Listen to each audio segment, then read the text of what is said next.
James, the brother of Jesus, on the map. Before we wrote these books in the 1990s, early 2000s, nobody really even thought about Jesus having a brother. And what does it mean for him to have a brother? Well, it flies in the face of all Catholic and other Christian ideology, actually, because if he has a brother, then first of all, he is not supernatural. Second of all, Mary is not a virgin. And then it goes on and on and on and on. The normative Catholic response to this is, oh, he was only a cousin. He was a son by a different mother. Well, that is Jerome in the 5th century, 4th to 5th century. But actually, that's a theological response. There is no proof of that at all. All the texts speak of James, Greek name, Hebrew name Yaakov, but Greek name Jacob, Jacobus. But he's also always called the righteous one. All the texts speak of James the Just. I don't know if you ever heard of that, James the Just. We get, I think, James from Spanish into English. So he's also called James the Just, James the Righteous One. And what put me on it was my work in the Dead Sea Scrolls. I'm somewhat known for working pretty extensively in the Dead Sea Scrolls, been out there, done a lot of archaeological work, and broke the monopoly on the scrolls, which was again controlled by the church, on the interpretation of these scrolls. Now, one of the problems in the interpretation of the scrolls is we always heard they were Essenes, but no one ever understood what an Essene was. They were supposed to be peaceful Essenes, basically contemplating their navels, if you like, out in the wilderness someplace. But if you read their doctrines, this is not a peaceful group. They are not a loving group. They don't love their neighbors. They hate the sons of the pit. They're not turning the other cheek. And they're preparing for the final apocalyptic war against all evil on the earth. Now, how are they going to win? There's actually a war scroll outlining this. How are they going to win this final war? They're going to have these desert camps, and they're living in desert camps. And in the desert camps, the sectaries, if you want to call it, are practicing absolute purity regulations according to Hebrew law. Why are they practicing absolute purity regulations? Because they're a holy army, and they have a secret atomic weapon. The secret atomic weapon is the holy angels. And they are preparing for the holy angels to join their camps. I have this crazy idea that the holy angels will not join the camps if there's any human impurity there. So there cannot be any sexual intercourse, any wet dream at night, anything of that kind. And everything has to be perfectly pure. No women, unfortunately. Everything perfectly pure. The reason being, if the holy angels are going to come down and fight the whole might of the Roman Empire and all the rest of the peoples on the earth who are evil, the ones who are evil, then they have to be able to go back up to heaven, and they can't go back up to heaven if they encounter human impurity. Okay, why did I introduce it with that? Because the leader of this group is called the righteous teacher, or the teacher of righteousness. And when you look at him, when you hear about him in the texts, he's always called the tzaddik. The underlying text in Hebrew, whether it's in the Habakkuk commentary, the prophet Habakkuk and the commentary on that, or any of the other commentaries on different prophets, the word tzaddik is always moreh hatzedek in the interpretation. Okay, move over to James. James is the just. What is the just? In Hebrew, the tzaddik. Who is he? Well, the problem is distinguishing between literature and history. Now, people all love the Gospels. They all know the Gospels. But no one knows the really historical materials of the New Testament, because the Gospels are the storybook materials of the New Testament. Those are the art, but those are more like, how should we put it, literature. Those are not history. And we know from the material in them, they're not history. In fact, I've said finally at the end of this book that what they do is they reverse everything in the Dead Sea Scrolls to the absolute letter. Why am I drawing these parallels? Because I want to get closer to the Moreh HaTzedek, the teacher of righteousness, to James the righteous one. Yaakov, the righteous one. Both of them are leaders of communities. Now, where do we hear about James the Just? So you speak to an ordinary Christian and he said, well, some brothers of Jesus are mentioned in the scripture, James, Joses, Simon, and Jude. Joses being just a variation on the name Jesus. So his Jesus has turned into his actual brother, and so on and so forth. But they know the Gospels, but they don't know the historical parts of the New Testament. What are the historical parts of the New Testament? Paul's letters. Not all of them, but the ones scholars generally agree are historical. Which one? When I went to California, Cal State Long Beach, no one wanted a course that didn't have Jesus in it. So I ended up teaching courses that I didn't know anything about because my dissertation was on Islamic law in Palestine and Israel. So we had to teach, mandated by state law, 4 courses a term, 8 courses a year. If you didn't want to go crazy and teach the same course over and over and over again, I mean, a place like Princeton, Yale, Cambridge, Harvard, or wherever, the professors maybe teach 2 courses a term or 1. They might teach 3 courses in a year, and it has to be in their discipline. I had to teach things in every discipline. So I learned Christianity as I went along. Islam, I knew. Judaism, I began teaching Old Testament and so on, all the way up to modern Jewish thought and Zionism. All these are on YouTube, should you want to look at them, all the courses, 8 courses that I have taught. So one develops a certain breadth of insight and knowledge there. For instance, I can tell you, Muhammad knows James's instructions to overseas communities. You say, well, what are James's instructions to overseas communities? Where did these come from?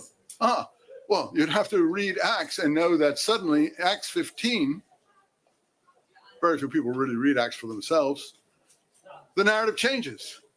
You go from a he, she, their history. And so you come to a thing where Jerusalem Council, where James, who has never been introduced in Acts, the other James having disappeared, James, the brother of John. Some people think he went to Spain and so on, but he was killed according even to the book of Acts, never got out of Palestine if he ever existed. He looks like a stand-in for the real James. Why are these stand-ins? Because the real James, the brother of Jesus, is so embarrassing. In any case, in the book of Acts, his instructions to overseas communities are abstain from blood, which is Hebrew doctrine, things sacrificed to idols, fornication, etc. If you look at Islamic dietary law and things that carrion, things that have died of themselves or have been ripped by other animals. If you look at Islamic dietary law, it's exactly the same. Abstain from blood, carrion, etc., things sacrificed to idols, and this kind of thing. They've picked up James's instructions to the letter. Why hasn't Christianity? Because Paul attacks them viciously in his letters. Now, people don't know these letters, so they don't know that Paul is full of envy, anger. He actually, I don't know how to say it, he actually hates James. But we wouldn't even know James existed if we didn't let's take Galatians. Galatians is the key letter. Almost no Christian I've ever met who's not a professional person has ever read Galatians for themselves. And if you read chapter 1, there it is. Paul says he went up to Jerusalem after his first inspiration, and he saw no one but James, the brother of the Lord, and Peter. And then in chapter 2, he says, these super apostles, not that their importance means anything to me. And in the meantime, he's down in Antioch, which is probably not along the coast, but in northern Syria. And what's happening there? He says, the representatives of James, i.e. James, the brother of Jesus, came down. And Peter, who used to keep table fellowship with Gentiles, I'm not saying you should or you shouldn't, but according to Hebrew dietary law, you wouldn't be able to, stop keeping table fellowship with Gentiles. And Barnabas followed him in this hypocrisy. He actually calls Peter and Barnabas hypocrites.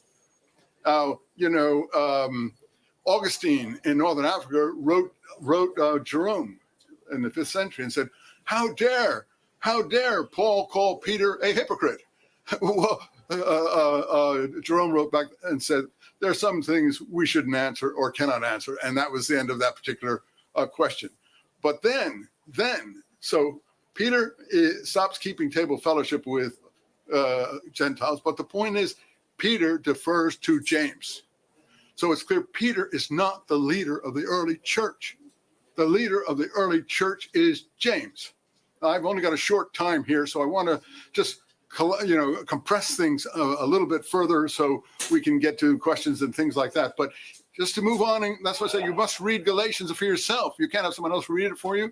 You can have your priest, minister, or anyone else. You have to read it for yourself and see you're dealing with a pretty nasty piece of work here. Someone who is not full of love. Where does it come out?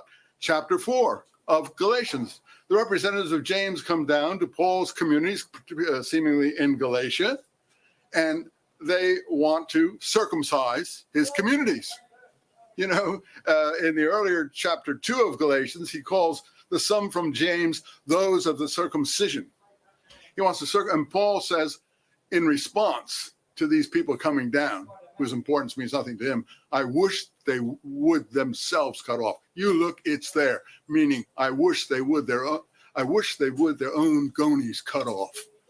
Now, this is a very nice fellow, a very tender-hearted, loving fellow. So what happens? How do we know there's, in the last part of Acts, that there's any proof to all of this? Go forward from Acts 15:16 to James's instructions where we first meet him and he's not introduced, to Paul's last visit to Jerusalem. He comes up, and we're in the we document. Probably Luke is writing this, and they got it from some sort of memorandum he's been keeping. He said, we came up to Jerusalem, and Paul went in to see James to tell him of all the wonderful things we've been doing overseas. And then James responded, this is our James. He's the head of the church. Nobody knows it. He's the head of the church. So James responded, but you see, Paul, we've heard that you've been telling everyone overseas not to practice circumcision, saying things against this temple, against the law, and against the people. So to show there's no, this is actually quoted in the book of Acts in the we document, where the we narrative takes over till the end. To show there's no, and it's a different kind of narrative because it's not supernatural events, it isn't any of these things. To show there's no truth to any of these things, we want you to go into the temple and take a Nazarite oath. That's a temporary Nazarite oath. Christianity, Nazarenes are really named after Nazarite type activities. Qumran is a community of lifelong Nazarites. And Nazarites abstain from certain things. We want to take a short one, a temporary Nazarite oath, and pay for 4 others because he's perceived as having money which he's raised overseas. Pay for 4 others, in other words, to publicly show there's no truth to the rumors we've heard about you. And he's nothing loath, Paul, of course there is truth, every truth to it. Read the whole book of Acts and you'll see that there's not one moment that he isn't criticizing the temple, the people, and the church, not one letter either. And the law. Nothing loath, he goes into the temple. What is he being set up? We don't know. But in chapter 21, he goes into the temple, and the people see him, and they go mad, and they say, "This is the person," and the we document is recording this, who teaches against our people, against our temple, and against this place. And they don't want to kill him yet, though Acts says there are people who have taken a Nazarite oath that they will not eat or drink until they have killed Paul. In any event, they throw him. No one in Christianity I know even knows this material or ever hears of it. They throw him out of the temple. So first we have a James, then we have the leader of the community. I already told you we have a James, we have a righteous one who's the leader of the Qumran community. They throw him out and they bar the door behind him. That's actually said. That's in the scrolls too, about barring the door against wrongdoers. What happens? Roman troops up in Antonia in the towers come down and rescue Paul. So that's been obviously prearranged. And what happens? They set Paul up before the crowds and they make the crowds listen to a lecture from Paul. And then they take him down under protective custody to Caesarea, the Roman administrative center. So they're protecting him from these, whoever wants to, well, shall we say, dispose, get him, whatever. And this is all in the second part of Acts, the more historical part of Acts. So this is the difference between history and literature. Literature is, something else. And most of the literature we're talking about was written in Rome or Alexandria by Greeks. That's why we don't have any Hebrew versions. So we're getting a kind of literary propaganda. The Gospels, no one in Palestine spoke this way and was crucified. There was probably a crucified person. Paul says the only thing he knows about Jesus, which is funnily enough, is that he was crucified. So if he was crucified for revolutionary activities. But the Gospels are anxious to show, oh no, this is a rumor, a lie that the Jews are spreading. And Pontius Pilate actually doesn't want to do it, but the Jews force him. But what do we know about Pontius Pilate? Philo goes to Rome in the same period, Philo, the Jewish philosopher in the 30s. And he tells us that Pilate was removed because he was the most violent, unjust, bloodthirsty governor that the Romans ever sent out to Palestine. So square those things if you can. You can't square them. And you see what's being done, a total reversal of history.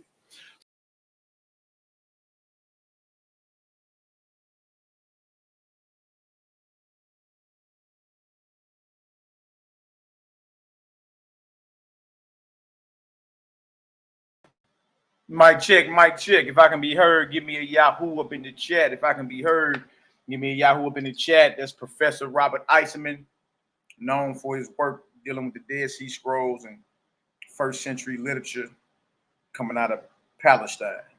Check him out. He got a plethora of videos and all that. Got a plethora of books too. I got a few of his books.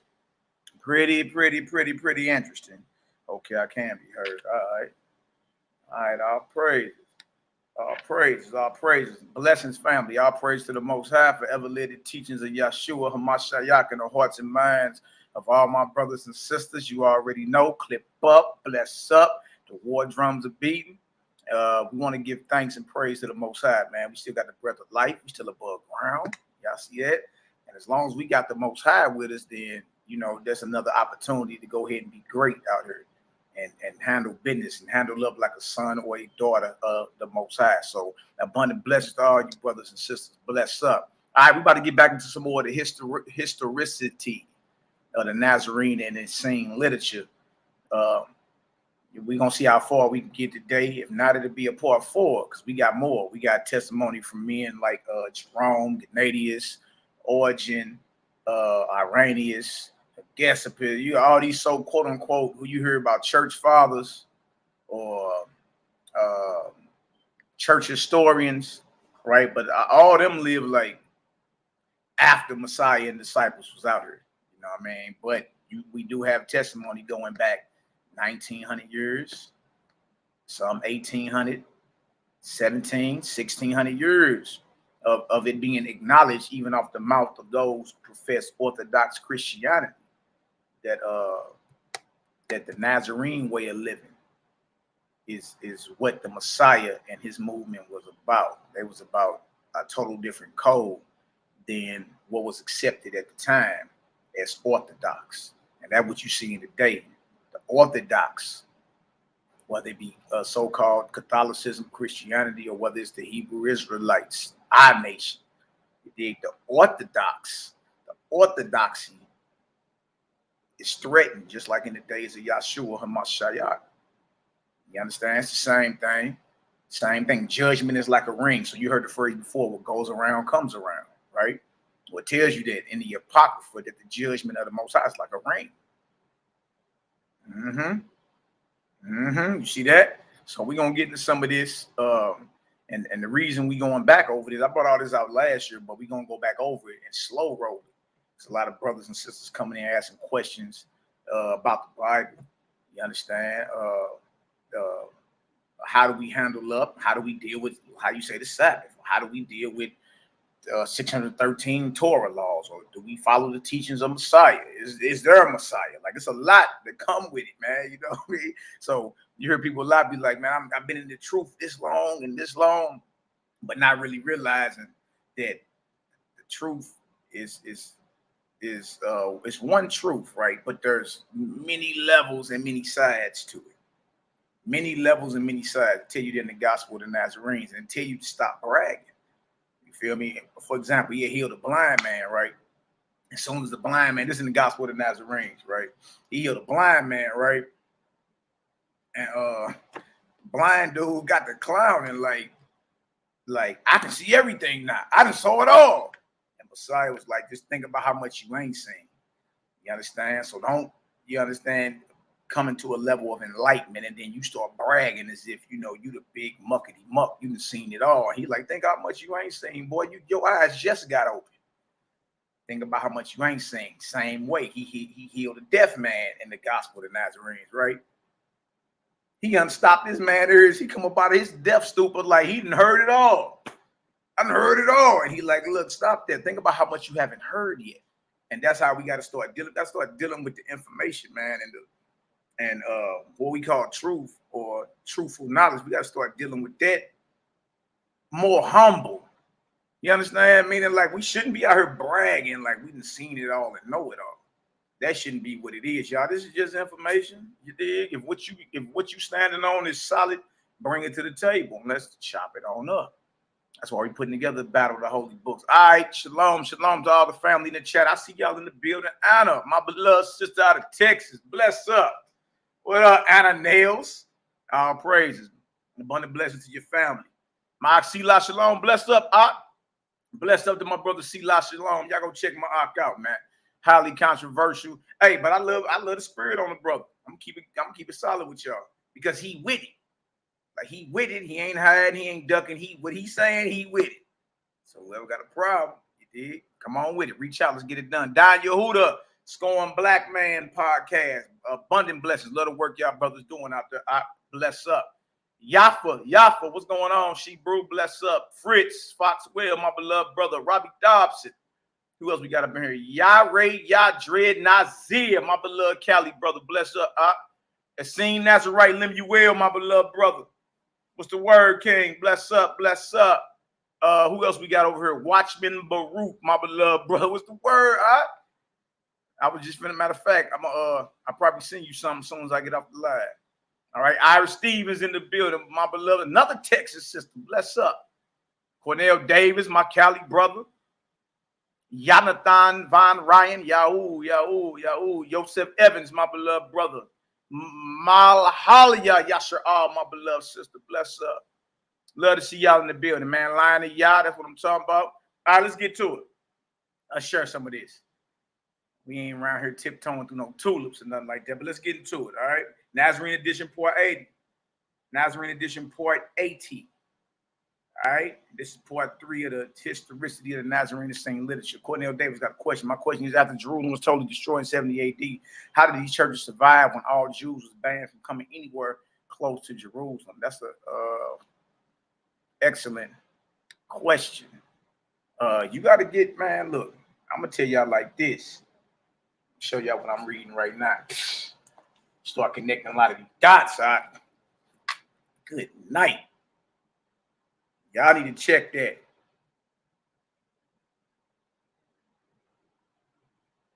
All right. Y'all need to check that. That's an excellent book, Creating Christianity, a Weapon of Ancient Rome by Henry Davis. That deal go hard. But what you'll see is, bro, first century, you got to realize, okay, you got the Roman Empire, and then you got a transition. Once Jerusalem fell, you know, you go from the Julian Claudian dynasty of Caesars into the Flavian dynasties. Yeah, that's with Flavius Josephus.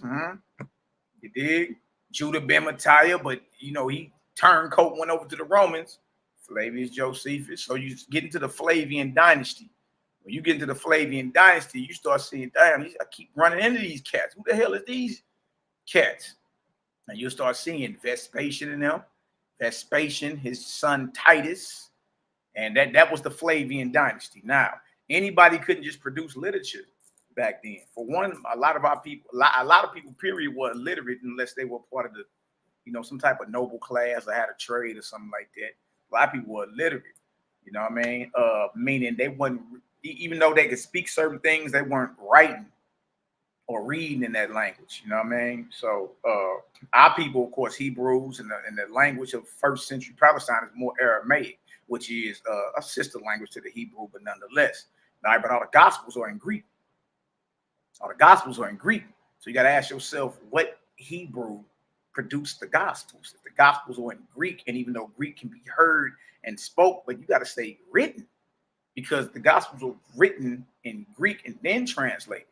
You see what I'm saying? So it's a lot of history behind it. What you want to get into is who was the ruling family of Caesars at the time, who has the ability to produce literature on a mass level. All right. What happened to the scrolls when Jerusalem went down? What happened to all our Torahs and everything? Torah, Talmud, Mishnah. What happened to all our literature and scrolls when Jerusalem was conquered? Was everything burnt, or did they take our stuff? We see that Arch of Titus in Rome, they got our menorahs and everything. What else they have? What else they have? What else they take? They just took the menorah. What else did they take out the temple and take back to Rome? Is it possible they took back to Rome the very written Torah that everybody is claiming now? Is that possible? They raided Jerusalem, leveled it to the ground, burnt the temple down, but what did they take with them back to Rome? What did they take with them? Just a menorah? They just don't. So this is all they took. But remember, the menorah was in the temple. What else? Yeah, your literature. You understand? Your histories. Because one thing the Negro ain't figured out is this. And what all the ancients knew, if you're going to rule a people, you got to study them. You know what I mean? You got to study these people if you're going to rule them. Well, how do you study them? Think about it. All right, so who do the Flavians got in their court that is very familiar with the Hebrew literature and culture? Huh? Flavius Josephus. Huh? What about the Herodians? Ain't nobody bringing them up no more. And they were the tax collectors for Rome, fronting like they was Israelites. And the Herodians that took over everything, the king's seat, the priesthood, everything.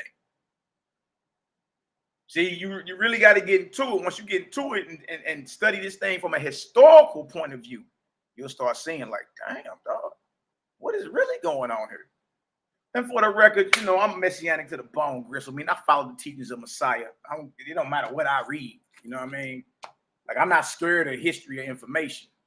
Whatever I read is what I read because I don't make a move anyway unless it resonates with my spirit. So it don't matter what nobody else got to say or what no book. I read it, and if it resonates, like, oh, you know what? I've been looking for something like that. Makes sense. Then I'm going to look further into it. If it don't resonate with me, I don't even deal with it. I don't even deal with it. I treat it like it's dead. But we can't be silly and act like Rome didn't take our records. They just took the menorah. That's all they took. They ain't take nothing. They ain't take your gold, your silver. They didn't take your Torahs. They ain't take your records. They ain't take none of it. You see? See, so you got to be real with yourself. All right? Ask yourself about the ruling Caesars. And once you understand that, and then you trip off Flavius Josephus, like, hold on. And then trip off this. Flavius Josephus is a Hebrew, supposedly. But guess what he tell Vespasian? That Numbers, the 24th chapter, the prophecy of the Messiah is him. It's Vespasian Caesar. Look that up. All you got to do is look it up. Type in Vespasian prophesies. Josephus prophesies about Vespasian being Caesar. And then he said that the Numbers 24 prophecy is about Vespasian. It wasn't just Josephus said it. Rabbi Eleazar, some Talmudic cat, same thing. They snuck him out of Jerusalem in a coffin. And he went and hollered at Vespasian, was like, look, all this got to do with you. So these men knew that the war was about to be lost to the Romans. So then they trying to get in good favor with the Romans. But these men, a lot of them are allowed to be a part of Caesar's court. You know what I mean? Be a part of his court historian. Record records and record literature. So you got to, pay attention, man. Pay attention and understand what's really going on. And then you can say, okay, then you can make a right decision out here. Not be caught up. Right, Prince Yehuda, Numbers 24 about Vespasian. That's a damn lie. Absolutely. Absolutely. But nonetheless, the historian that we all read said it. And a famous rabbi in the Talmud told him the same thing. So that's how the Flavians would have had any type of history or knowledge about the Hebrew culture or the Israelite culture in our history, because they had sellouts in their court. What you mean? Then don't forget about Philo of Alexandria. That's another, the Alexanders.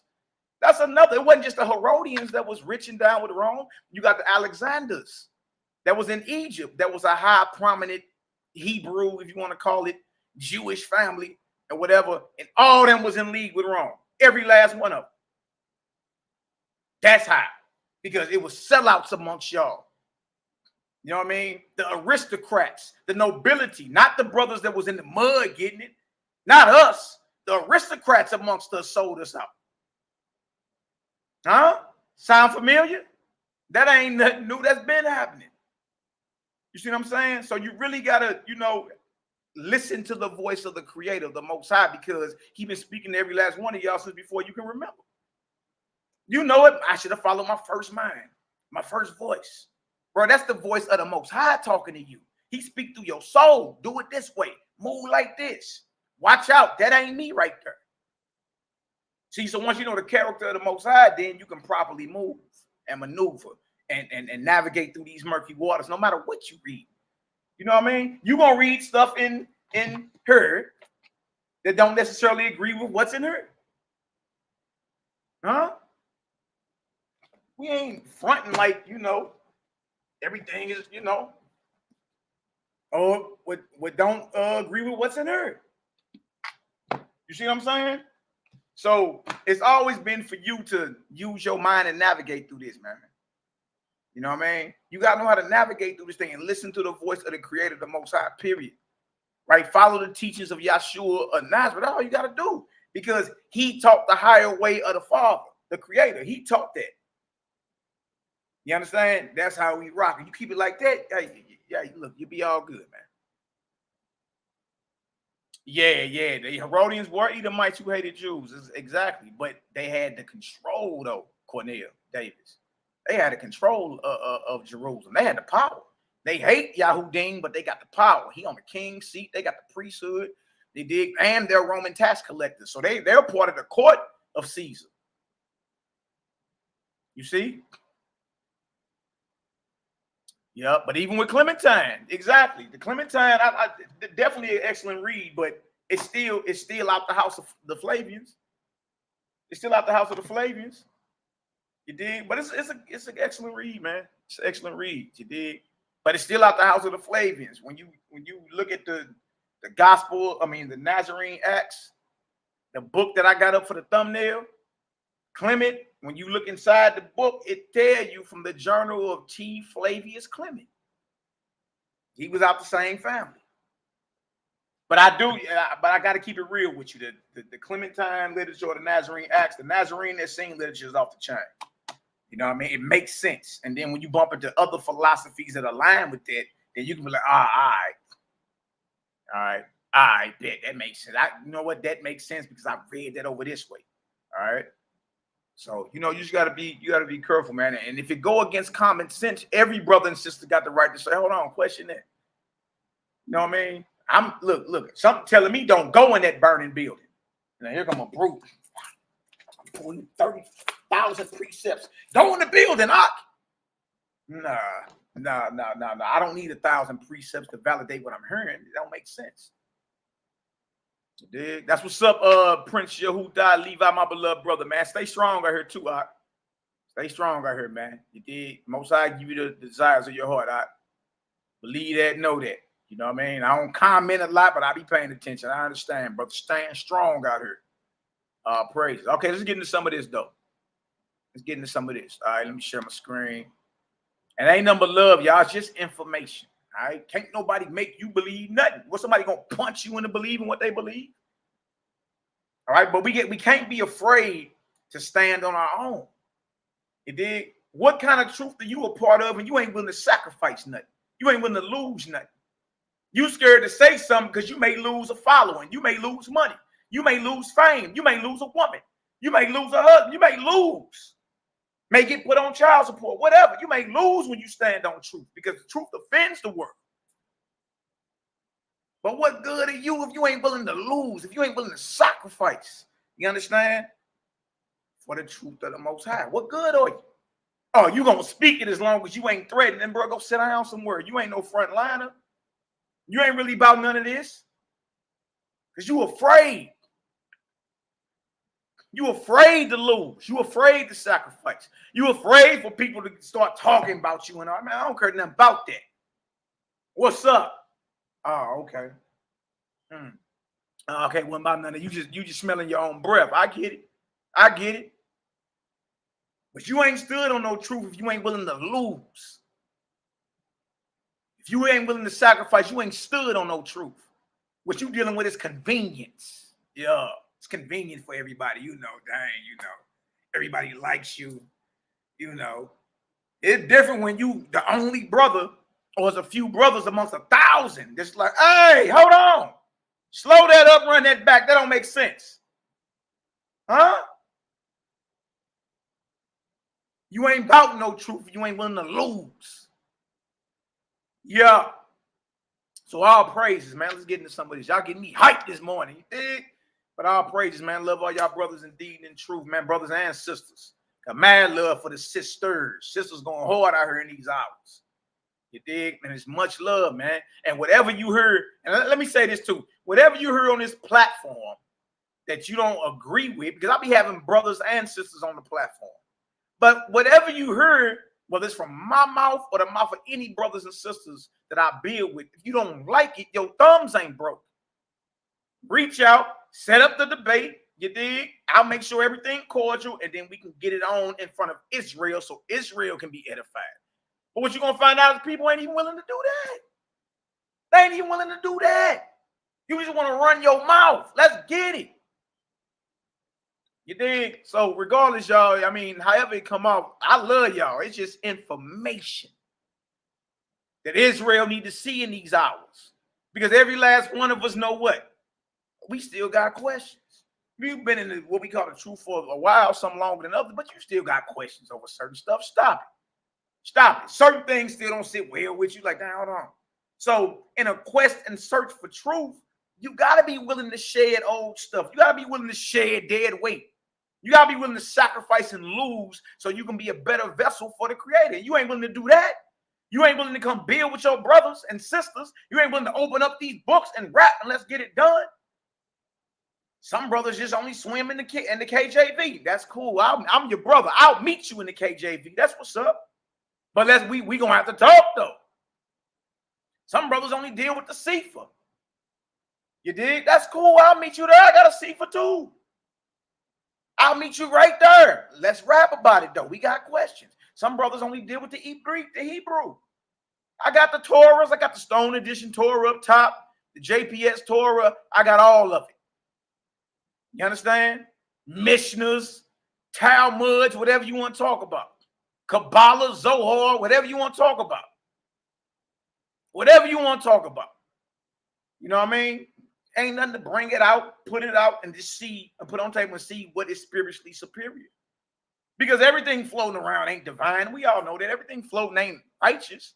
But the only way to tell if it's righteous or if it stands up or not is if it has to be tested. You got to open it up and test it. You see? So all praises, man. Believe that. It's just information with me. I really ain't on all that. You know, people mad. Hey, man, look, whatever. You know, use your anger to guide you in the right path. You dig? Don't allow your anger to run up on some of the brothers or whatever, because it'll be a problem. You dig? But use your anger as a righteous way to bring out or expose, you feel me, the doctrine or the, you know, whatever is being taught. That's what it's about. Hold them to the book. That's why I'm doing Battle with the Holy Books. I'm holding people to the books they claim as the holy. Hold them to the book. Let's see where it's at. I'm hearing all type of people offended, and man, look, I'm not about to hear all that because I've been bringing out the Nazarene stuff since last year. All praises to the Most High. And I called everybody to the flow. Nobody showed up. Huh? Nobody. So I'm not hearing you mad because I got other brothers that look at least willing to, at least they not hiding behind what they believe. They not hiding behind it at all. They like, what's up? But see, that's the type of spirit I am. I'm like, what's up? Let's get it. Then you're going to start seeing this. Dang, everybody really ain't about all that. Not really. You feel me? So whoever got a problem with what come out, whether it's from my mouth whether it's from any of my brothers affiliated with the channel, NehemiYAH, YAH'KI, whether it's any of my brothers I got my Cosmon brothers now. I got SHALOM and Cosmon, Cal, and them, and brothers and sisters over that way too. Whoever got a problem with what anybody is saying, get in contact with me so we can set up a dialogue in front of everybody. And let's just see where it's at. You know what I mean? That's it. That's it. It ain't nothing to it. You dig? In the end, can't nobody make you believe nothing anyway. All right? Either it resonate here or it don't. All right? All praise glory now to the Most High. Would you say the blood and flesh is clogging brothers up from, man, look. No, I know, bro. These brothers lost the light. All right, so let me pull this up. Much love, family. Believe that, know that. All right. Let me pull this on up for y'all real quick. Let's work. Let's work. Let's work. All right, for y'all that don't know, we've been going over the historicity of the Nazarene sect, Nazarene Essene literature. All right, we in the prologue, the introduction, and the historical preface in this. Somebody said something about the text in my phone. I don't even got your, I don't know, servants with a sword. I don't even text nobody. Don't play fed games. Who are fed? The hell is you talking about? You are look. I don't even text you. Shit, I don't even think I got your number. So all you can do, look, all you got to do is keep it moving or unsubscribe. Ain't nobody text you. I ain't text you for sure. So keep that to yourself. I don't know what you on. And look, and if you got a problem, since you claiming niggas is feds, what's up? And we can do a spiritual wager, me and you. And whoever wrong can't teach no more. What's up? Well, text NehemiYAH with that. NehemiYAH ain't even in the chat, I don't think. Or he may be. But text him with all that. And like I say, that go for you and anybody else running with you. Whoever got a problem, come catch this fade then. And if you ain't ready, you just ain't ready. Keep quiet, keep it moving, or you can unsubscribe. Nigga, but ain't nobody no fed over here. I don't know what the hell you on. All right, anyway, the Gospel of the Nazarenes. All right, so this is where we going. Fed gang. What the hell is wrong with this nigga? I'm about feds. All right, so that's where we going first. All right, we got all the way up to slide 35 last time, so let me pull that up.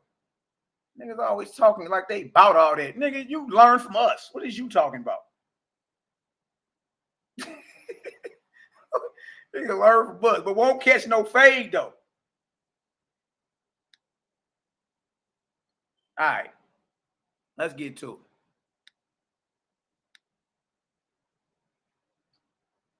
Or go call your elders. Tell them what's up. They don't want none either. So let's get to it. Anyway, Gospel of the Nazarenes. Oh, dang, my bad, y'all. Slid past it there. Right here.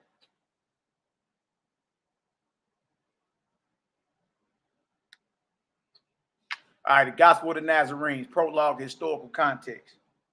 Yeah, let me know when you're ready to catch that fade. Since you got a sword, then you got a butter knife. Tell me you got a sword.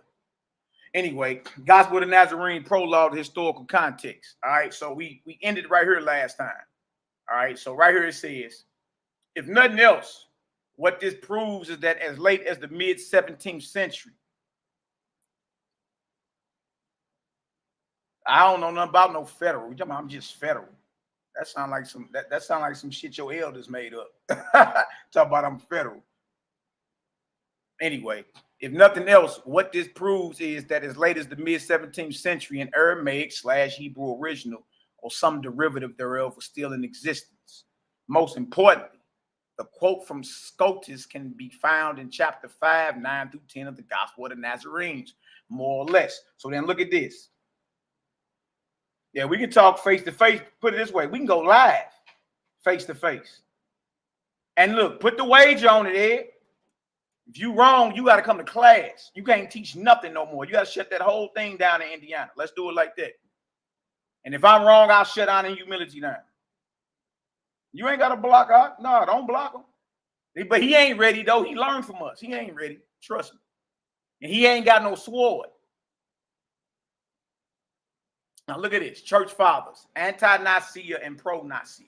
So before the Nicene era and during the Nicene era, church fathers, scholars, and historians from Papias, look at this, lived in 110, disciple of John the Apostle, to Sedalia Scotus in 1660. You feel me? You see this? So that right there is over 1,500 years. All mention the Gospel of the Nazarenes by as many different titles: Gospel of the Hebrews, Ebionites Hebrew, and the Hebrew Matthew. You see that?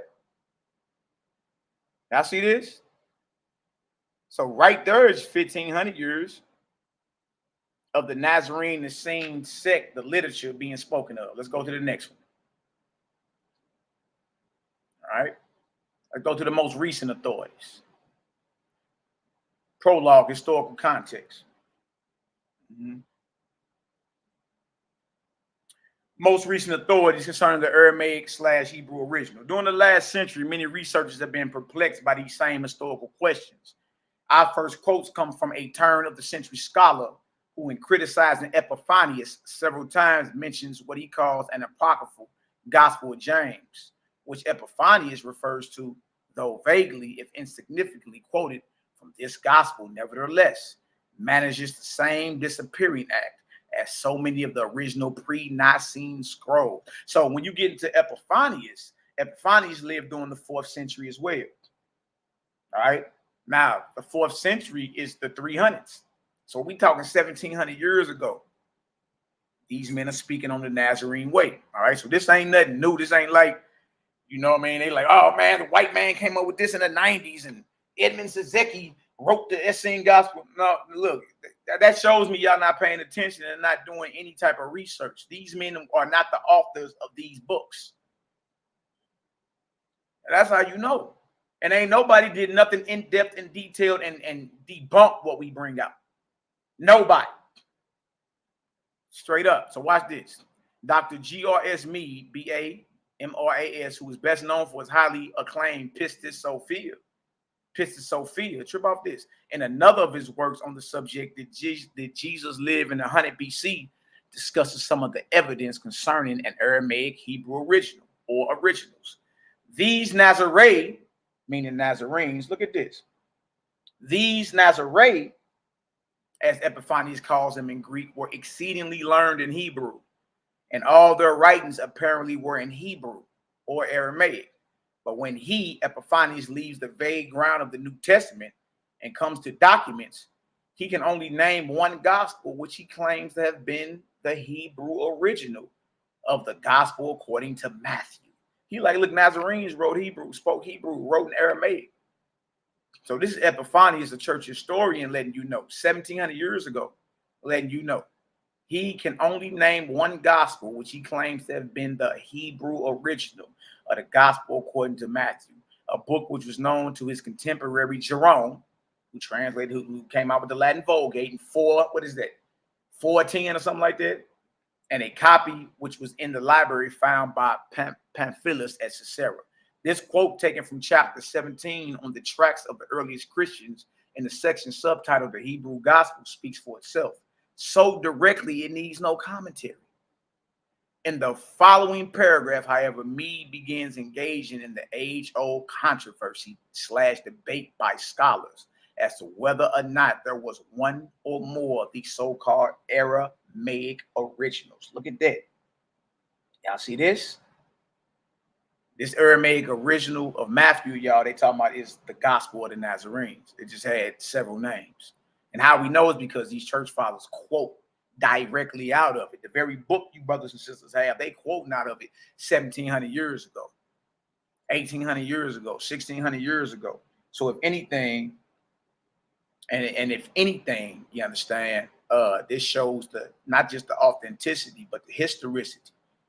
Like this ain't nothing we just came up with, or we just, you understand, this right here been around. And your church fathers who were monumentous in deciding what books were going to the New Testament and what wouldn't, knew about the Nazarene literature. And they all understand that the Nazarenes are the first followers of Yahshua HaMashiach. What are we talking about here? The very men that were instrumental in agreeing on what books go in the New Testament all knew of the Nazarene Gospels and Acts. So what are we really talking about here? Huh? What are we really? They know, even though they didn't agree on it being in the Bible. Yes, the New Testament was something that was agreed upon. That's why you got New Testament writings that are not in your authorized Bible, because they didn't make the cut. You got to ask yourself, who are these men and who gave them the authority to agree on Hebrew records? And what is canon and what's, you feel me, heretical? What gave them the understanding on that? Who gave them the authority on that?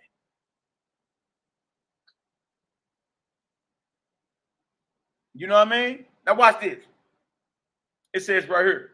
It says, I'm going to say it again. He can only name one gospel, which he claims to have been the Hebrew original of the gospel according to Matthew, a book which was known to his contemporary Jerome and a copy of which was in the library found by Pamphilus at Caesarea. This quote taken from chapter 17 on the tracts of the earliest Christians and the section subtitled The Hebrew Gospel. Look at this. The Hebrew Gospel speaks for itself so directly, it needs no commentary. In the following paragraph, however, me begins engaging in the age-old controversy / debate by scholars as to whether or not there was one or more of these so-called Aramaic originals. Next slide. Referred to by Epiphanius and Jerome, and which the later translated into Greek. So Jerome translated the Gospel of the Nazarenes into Greek. Look at this. But what was the original language of the Gospel of the Nazarene? It was Aramaic. Or Hebrew. Aramaic being the sister language of the Hebrew, you know what I mean? But look at this. And Latin. So it says Jerome, in which the latter translated into Greek and Latin, but kept back because its striking divergences from canonical Matthew were not profitable to disclose. You see why they held that back? You see why they held that back? The canonical Matthew, y'all, is the Matthew that's in the canon. It's the Matthew that the authorities agreed upon to be in the Bible. But Jerome and Epiphanius kept back this Gospel of the Nazarenes because of its striking differences, divergences from canonical Matthew were not profitable to disclose. To disclose the Gospel of the Nazarenes. In other words, the Hebrew Gospel or the Gospel of the Nazarenes is a threat to orthodoxy. It's a threat to mainstream Catholicism and mainstream Hebrew Israelitisms. Because the Nazarene Gospel has striking differences from what's in the canon. Y'all understand so far? Give me a 9 up in the chat. You know, we ain't trying to lose nobody. Bless up. Trying to lose nobody. Bless up. King Kong Buddha, Yehuda B. Let Negro know I ain't no damn federal agent. Negro, please. Hey, look, if anybody want to see my discovery, when I got jammed up, my bros and seen it. I had a 100-page discovery. What you mean? Shit, them bastards did they homework on me. Is they looking at you? What you talking about? Them bastards came at me like I was raising up a mini Taliban around St. Louis. My motion and discovery 100 pages, Jack. What you mean? And ain't nobody in my paperwork snitching. Nobody. What is you talking about? Shit, they did their homework when they came for honor and humility, boy, and we still here. What this nigga talking about? A federal agent. Boy, you sound crazy. Anyway, yeah, I see you still listening. All right, now watch this. Not profitable to disclose, question mark. Not profitable to whom? The church, naturally, because it challenged the beliefs crafted in the Nicene Creed and jeopardized the authority asserted by its creators. You see this? You see this? Oh, yeah, DC Sniper, you know what it is, man. Guppies can't swim with the sharks. You already know. The church, naturally. So when he was saying it's not profitable to bring out the gospel of the Nazarenes because it wouldn't profit the church. Naturally, because it challenged. The other men don't like it, that you don't like to be challenged because it challenged the beliefs crafted in the Nicene Creed and jeopardized the authority asserted by its creators. This creed was obviously not included in the original, nor for that matter in any Aramaic Matthew or other pre-Nicene originals. Look at this. Look at this. Ooh, wait. So it's saying that this understanding, y'all, it jeopardizes, it threatens. And that's why everybody in the uproar. Everybody in the uproar. And you see, yeah, you challenge. You got to put that flesh down and everything. Yahshua ain't you on the flesh and blood. Wait, me continues. Hilgenfeld holds that the Nazarene Gospel, according to the Hebrews, was different from the Hebrew Gospel according to Matthew, while Lipsius, on the contrary, maintains that the two titles refer to one and the same document. Look at this. Look at this.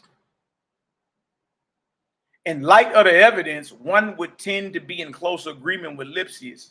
Most, if not all, of these various designations, i.e. Gospel of the Nazarenes by any spelling. Look at this. Gospel of the Hebrews, Gospel of the Holy 12, or Aramaic Matthew. And if y'all seeing these underlines, man, y'all see this, right? Y'all see this, right? That he, right, you see the underline. This is out my book. I'm not just reading something I pulled up online. I'm reading y'all something that I've actually read and studied. You understand? Now watch this. Gospel of the Hebrews, Gospel of the Holy 12, or Aramaic Matthew. To name a few, are either closely related versions of the same gospel, merely penned by different scribes from different subsects of the same basic philosophy at different times, or simply various designations given at different times by a host of various church fathers and historians concerning one and the same scroll. What is important here, of course, is the contents of any particular writing rather than a preoccupation with what it may be titled. The essential point is the fact that the beliefs or philosophical views of these Nazarenes and other Essenic offshoots, as was, trip off this, substantially proven in the multiplicity of quotes from their own writings above, coincide with each other. Look at this. Look at this.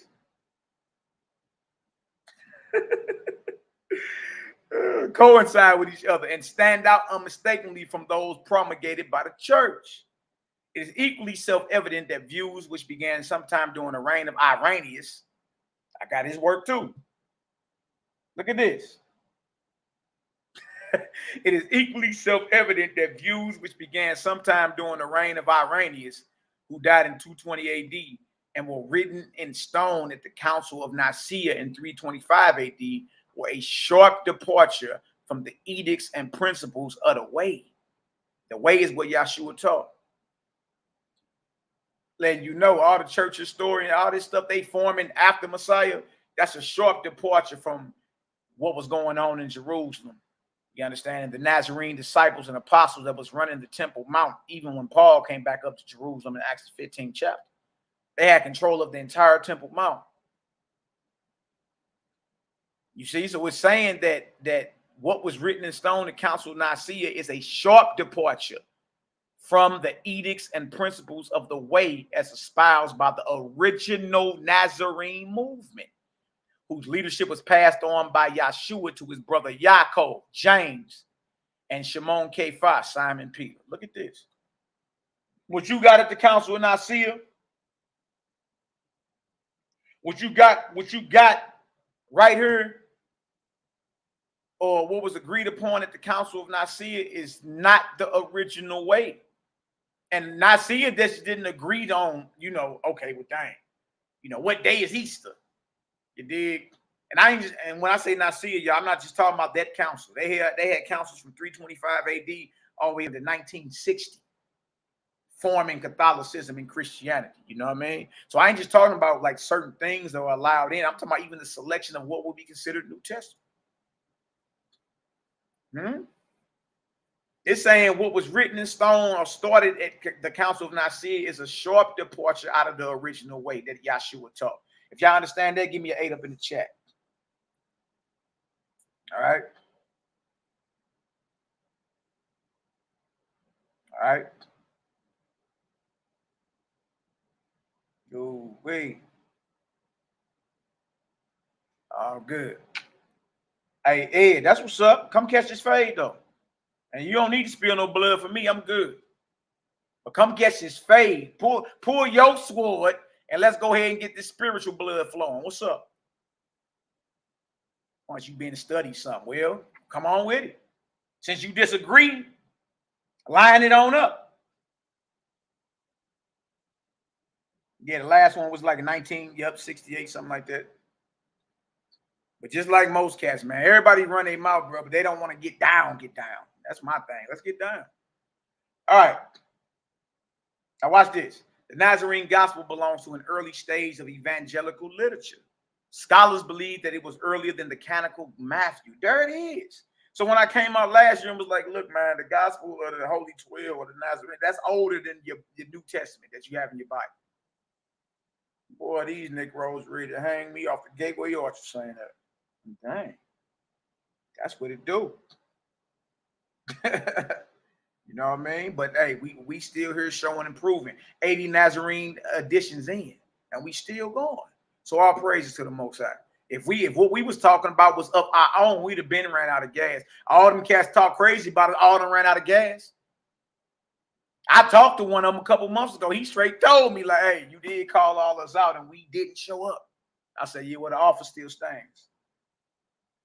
The offer still stands. What's up? Oh, okay, I'm going to go gather up a few more misfits and get back to you.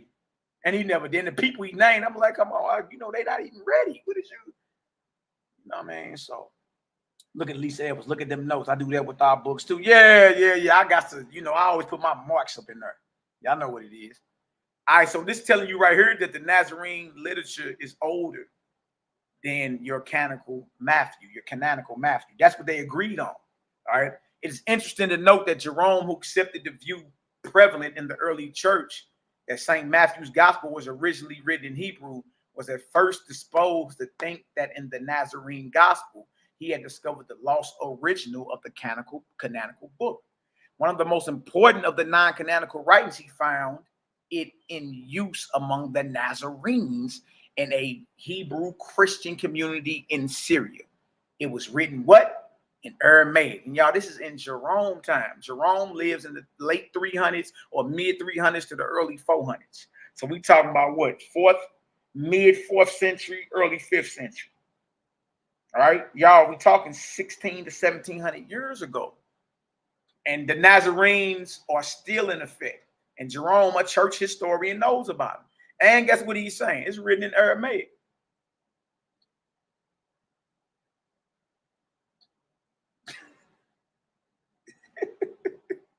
Think I'm fit. Man, yeah, you come see me face to face, boy. You already, like when I came and saw you face to face in Indianapolis at Mikael Barbershop. Nah, absolutely. It ain't nothing to get down face to face. And we can get it done. Or it was a light in the video. Yep, you came and set in on the barbershop chop shop. I'm new to, I ain't new to this. I true to it. But anyway, watch this. This statement from the Apocryphal Gospel section, the history of Christian. And I see you still in her. What is you doing in her? What is you doing in her? That might you don't want to. Yeah, you being taught. That's what's happening. Yeah, you probably got your notes out and everything. What is you doing up in this chat if what we saying is false? You should have been got up out of here and unsubscribed and exit stage left. You still here. All right. Yeah, I know. You over here learning. That's what's up. All right, sit on down and learn. Nothing wrong with it. All right. This statement from the Apocryphal Gospel section of the history of Christianity in the light of modern knowledge by Reverend Adam Findlay, M.A.D.D., though posed by numerous predecessors, nevertheless sets both a tone and a standard for 20th century scholarship on the subject. In another statement, Findlay reiterates and expands the most primitive. Look at this. Look at this. The most primitive of the non-canonical gospels, the gospel of the Nazarenes, was in use up to the end of what? The 4th century. Good night. Y'all, the end of the 4th century is 300, the end of the 300s. Going into the 5th century, the 400s. It says the most primitive, the oldest of the non-canonical gospels, meaning they wasn't agreed upon by the Roman authorities. The gospel of the Nazarenes was in use up to the end of the 4th century in a community which set special store by it. Another, a Gospel of Peter, which was episcopally condemned at the close of the 2nd century, was found in an Egyptian grave. Look at this. We follow Finlay with another early to mid 20th century biblical historian. Dr. Edgar J. Goodspeed, who is best known for his scholarly apocryphal translations from his history of early Christian literature. That's a book. Yeah. And when y'all see a B next to it, that's a book. Go get that. All right. Now look at this. Eusebius lists this gospel among the disputed or non-conforming books. Jerome, toward the close of the century, could not find a Greek copy of it, but saw an Aramaic text of it in Palestine. Look at that, which he says he translated into Greek and Latin, probably meaning for the parts he wished to copy or use in his works. This Aramaic version, so often regarded as the original, was for the use of the Hebrew Christian sects, perhaps Ebionites, more probably Nazarenes.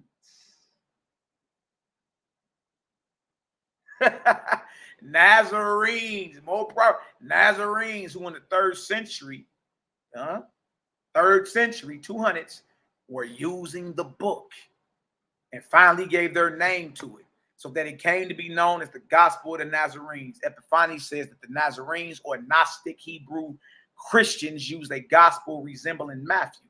This gospel disappeared probably sometime during the latter part of the 3rd, early part of the 4th century. Look at this. Look at this. Ooh-wee. Ooh-wee. Look at this, boy. So we can throw out the window all that madness, me and talking about, we got this from the white man, and man, look, stop all this. But look, this is what I will tell you. It ain't a piece of book or literature nobody is touching in this earth that a white man had his hands on. Say it again. There ain't a book or a piece of literature in this earth, especially if you're talking about spiritual matters, that the white man ain't had his hands on. Name it. What you think, the Bible? You think so? You gonna tell me the white man didn't have his hands on the Bible? Stop it. We all know better than that. We know better than that. So even the excuse, the white man, look, go pull it. Was you gonna pull a Strong's Concordance, just James Strong, or white man? Was you gonna pull a King James Bible? Well, King James may have not been a heathen, but you think all the translators were mysteriously Hebrew Israelites from the 4th tribe of Yahudah? And if so, that's the same king that sanctioned the slave trade. Stop it. So regardless of the fact who you call Europeans or Caucasians have had their hands on your records, what you gonna go get me the Rosetta Stone? What you gonna go get me the Medu Netta, or or even if you're translating Medu Netta, right? What reference are you using? While it's budging them, or who? Maybe it ain't them, but you still using a reference to translate ancient works that don't come from no Israelites. Period. You see that? Now watch this. It is interesting to note that this is just about the time of the final tune-up to the Nicene reconstruction. The Nicene reconstruction of the original Gospels started in 325 AD. Notice it says reconstruction. So we can't act like what we have wasn't something that was agreed upon gradually. Yeah. Reconstruction. Because things got to fit. Things got to fit with the agenda of those who are ruling. All right? Now watch this. It says right here. It says, it is interesting to note that this is just about the time of the final tune-up to the Nicene reconstruction of the original Gospels, started in 325 AD. After nearly a century of turbulent apocalyptic debate, after nearly 100 years of turbulent apocalyptic debate, the correctors, look at this. Look at this. Look at this. The correctors. What are they correcting? The correctors finally agreed upon content and promptly added John's revelation. So you mean to tell me that Revelations wasn't even the last book in the Bible at first? And it was added, like it was agreed upon, or added as they start holding more and more councils. Think it's a lie? Go look up Codex Sinaiticus, the oldest existing New Testament that you have from the 3rd or 4th century. Go look it up and go look at its contents. It'll blow your mind. The last book in that New Testament, which is the oldest New Testament around. The last book of the Bible on earth, the Shepherd of Hermas. Huh? Huh? Look at this. It say the correctors finally agreed upon content and promptly added John's revelation with his foreboding epithet. If any man shall add or take away from the words of this, hold on, y'all, of this book, it may also be of interest here to note that St. Jerome completed the Latin Vulgate in 405 AD. You see this? Wait. We return here to Dr. Hugh Schoenfield in his quake-rendering best-selling seller, The Passover Plot, 1965. And y'all, these are modern people who are testifying about the gospel of the Nazarenes. We already went into the ancient. Easy work. And this is part 3 of this series. All right. Now look at this. Y'all in the chat talking that DC talk. Wait, hey, Slim. Hey, Slim. Boy, Nehemiah know about that, Slim. Hey, Slim. Anyway, let's get it. So this is a book written by Hugh Schoenfield, 1965. Since the find of a substantial collection of Gnostic manuscripts in Egypt, notably the Gospel of Thomas with its sayings of Yahshua, some of which were previously known from the fragmentary Oxyrhynchus papyri, the view has been strongly favored that part of this material derived from Hebrew Christian sources and reached Egypt from Palestine. There are links with the Nazarene Gospel of the Hebrews, which came to be regarded by some as the Hebrew original of Matthew. All right. The single issue has made a considerable impression on Dr. Schoenfield and led him to conduct further research, as in his next book on the subject nearly a decade later, The Jesus Party. Y'all need to go get all this stuff. Man, look, this stuff is some good reading. You know what I mean? He mentions or refers to the gospel in question no less than 20 times. To make a variety of different points, comparing it to the New Testament and the organized church, especially concerning their views of Yahshua's manhood/godhood. Look at this. Papyrus. All right. AD 110. We got the beginning of the 2nd century. Papyrus, right? Slim Mo Bob, Yon. Hey, man, don't get me started, man. Boy, I about blew up. Boy, when I heard somebody from DC called NehemiYAH Slim, boy, I ain't laughed that hard, boy, since I was 2. Hey, Slim. I say, oh, no. Oh, praise though, man. Hey, shalom, Nee. What's the word, Doc? Bless up.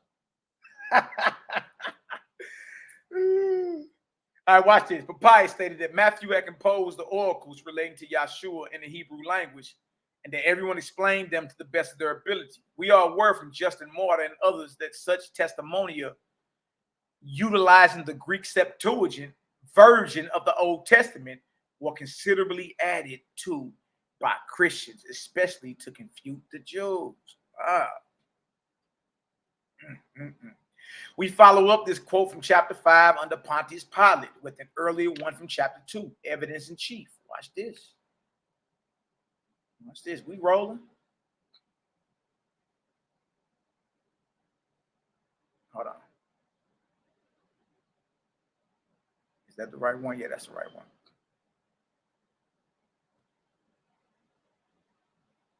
Look at this. Look at this. Got that book hit up, boy. All praises.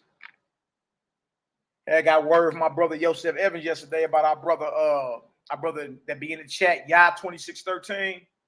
Yeah, that bro coming home, man. That bro coming home at the end of this year after being down for like 17 years. So may the Creator expedite his delivery, man. Tell that brother we got a lot of work to do, man. I love to hear that brothers getting out that clink, boy. Ain't no place for none of the brothers and sisters. You know what I mean?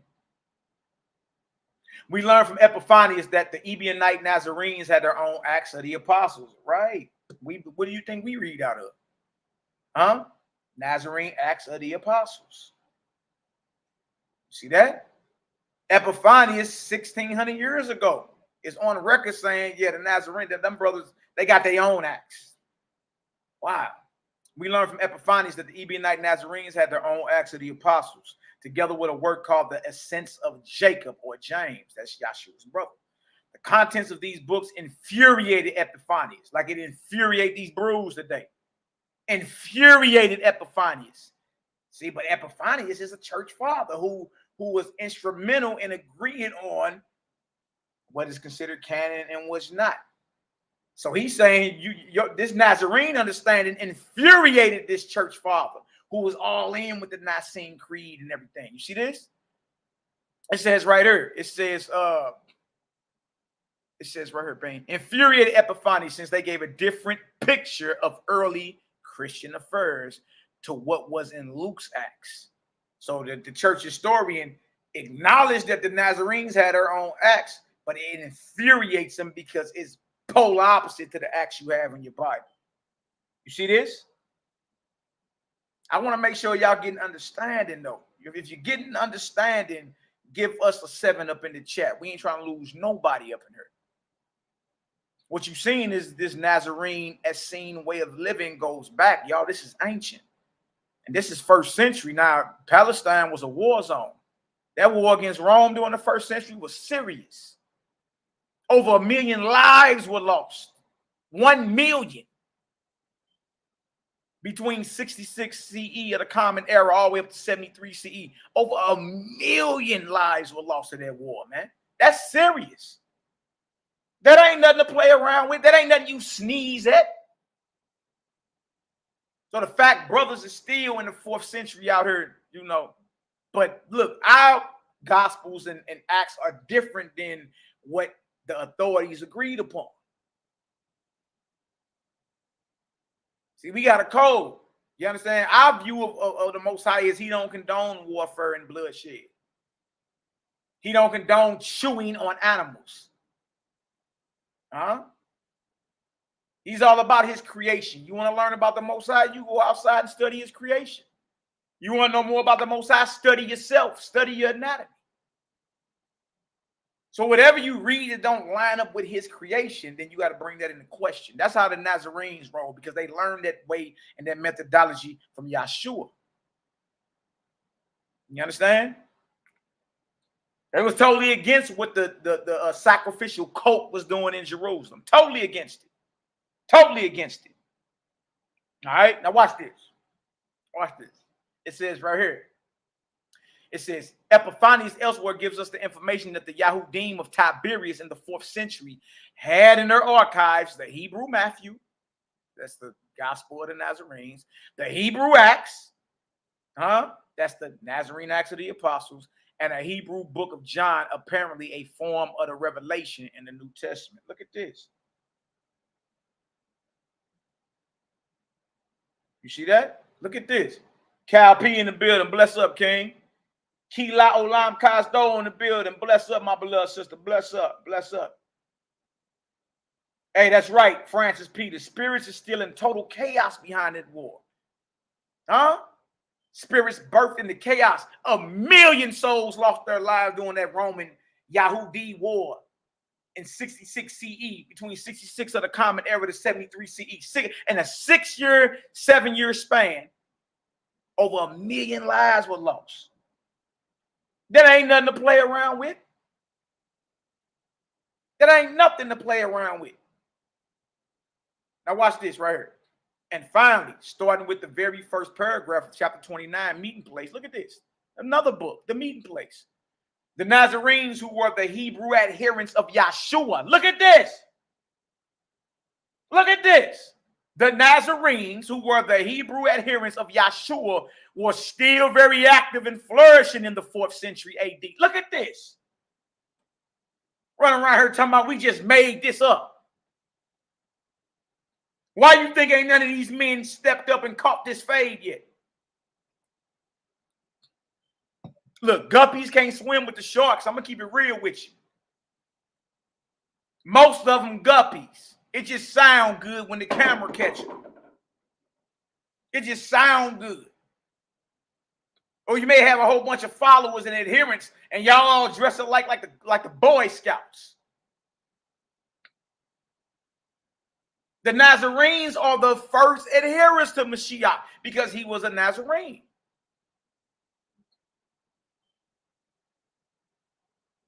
Look at this.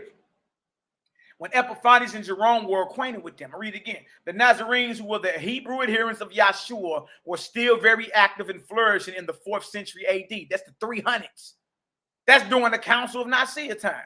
When Epiphanes and Jerome were acquainted with them, their communities and synagogues were spread out over an arc extending from the Syrian coast through northern Transjordan down into Perea. That's dealing with modern day Jordan. They were in possession of and used exclusively. Meaning they wasn't dealing with what the authorities put together. Exclusively a gospel in Aramaic known to the church fathers as the Hebrew Matthew or Gospel of the Hebrews. See this? The Gospel of the Hebrews is the Gospel of the Nazarenes. Look at that. Y'all, we got these cats talking about this 1,700 years ago, and they don't agree with it. They don't even agree with it because it goes against what they all decided to go with.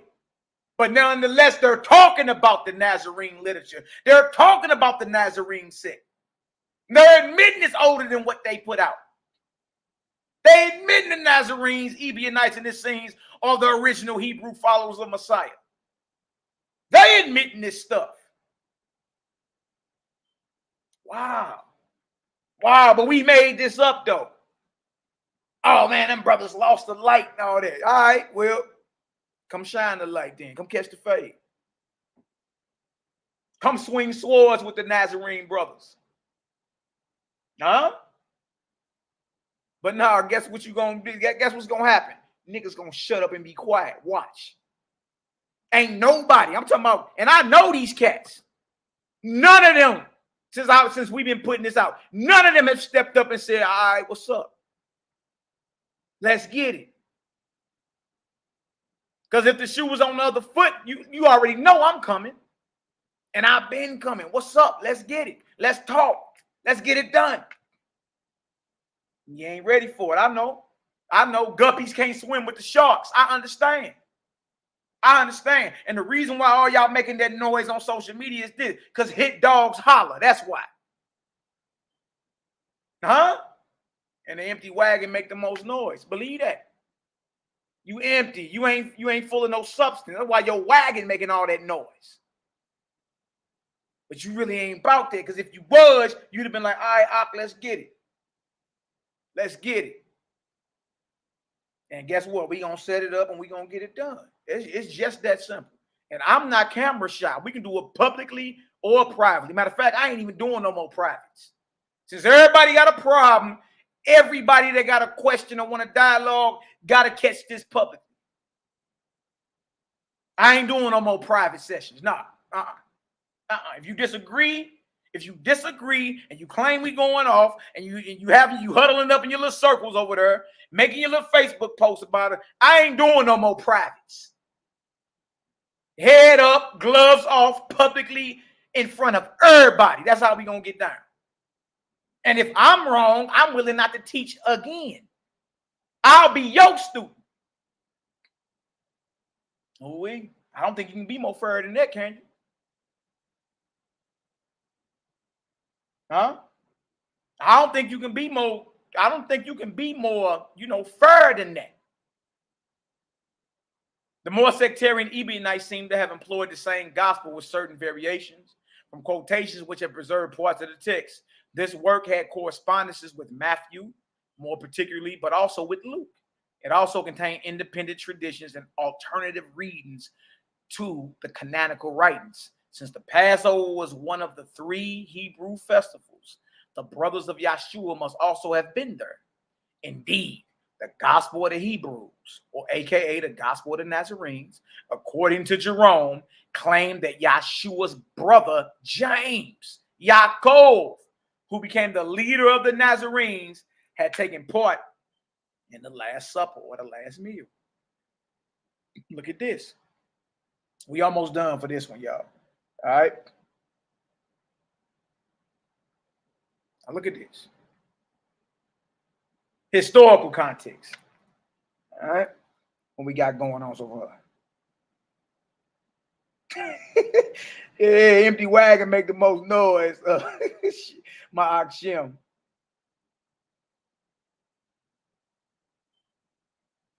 Cosmon Cal, yep, absolutely. NehemiYAH, my Barak, my beloved elder, bless up. Now watch this. The Gospel of the Nazarene, prologue, historical context. This quote reflects much of what has been said previously about James concerning his role in the Nazarene movement. Look at this. In 1963, a book entitled The Prophet of the Dead Sea Scrolls was written by Dr. U.C. Ewing. Go get that book, y'all.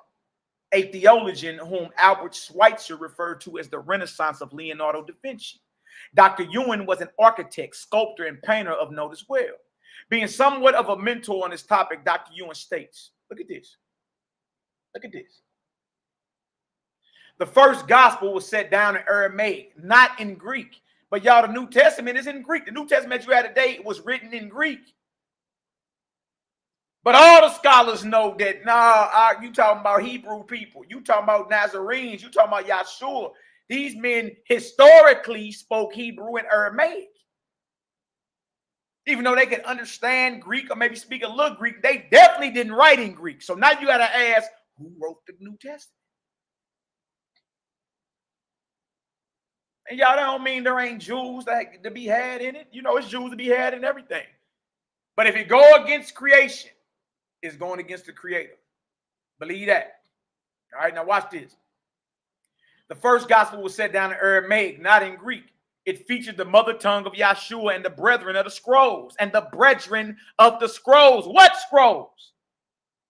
Dead Sea Scrolls. Look at this. It was used by the Essene followers of Yeshua, who are known as the Nazarenes. The Ebionites, i.e., the Palestinian or Hebrew Christians under the leadership of James, Yeshua's brother. Look at this. Everybody know, man, we the last ones catching up. Out here talking about some chapter and verse and all that, man. Look, you need to really understand the nature of your Creator. Once you do that, you can navigate properly. All right? I'm going to tell you like this. The Most High ain't with all that killing of infants. And I ain't with all that. He ain't with all that.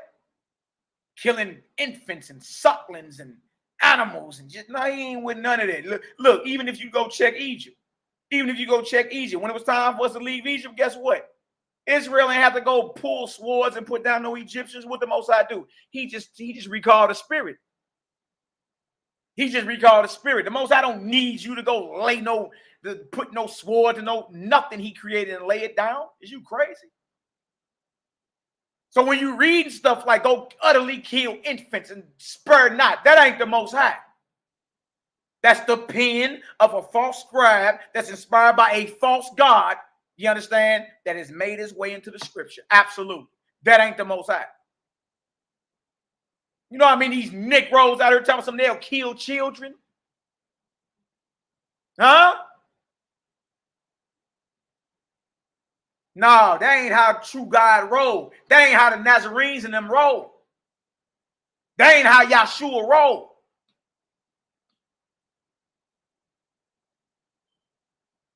Our people done took on the characteristics of these hateful, vindictive, bloodthirsty gods and mingling that with the Most High. And you wonder why the behavior in Israel is the way it is. You wonder why. Ewing echoing and reiterating much of what has been said all along continues. Thus it was referred to by Jerome, Epiphanius, and others as the Gospel of the Nazarenes. That's right. Gospel of the Holy 12, Ebionites, and Hebrews. The last meaning, the gospel used by the Hebrew Christians, are those connected with the word as it came sweet and clean from the mouth of Yahshua himself. Look at that. Look at that. So it's not the same. What you're looking at is what they call a Western or Romanized or romanticized Christianity. It ain't got nothing to do with the bros who was catching hell. You understand? For bringing out the true light of the Creator 2,000 years. It ain't got nothing to do with that. It ain't got nothing to do with that. And you wonder why so many different sects and different beliefs and camps and congregations within Israel alone, let alone Christianity. Stop it. Stop it. Nazarenes dealt with it as it came from Yahshua's mouth. Period. Now look at this. Ian Wilson writes in chapter 1 of Jesus, the evidence, or Yahshua, the evidence, discovering the documents. The canonical gospel writer Luke mentions 1:1-2 that in his time there were many other gospels in existence. Huh? Look at this. Look at this. Look at this. It tell you in Luke chapter 1, verse 1-2, that in his time there were many other gospels in existence, most of which have been unfortunately lost to us. The writings of the early church fathers provide clues to the existence of a few of these: a gospel of the Hebrews, a gospel according to, a gospel according to the Egyptians, and a gospel of the Ebionites, apparently strongly opposed to the writings of the apostle Paul. Look at this. Look at this. This ain't nothing to play with, man. This ain't nothing to play with. This historically speaking, y'all. This ain't got nothing to do with your feelings, or it's historically speaking. There's a difference between history and literature.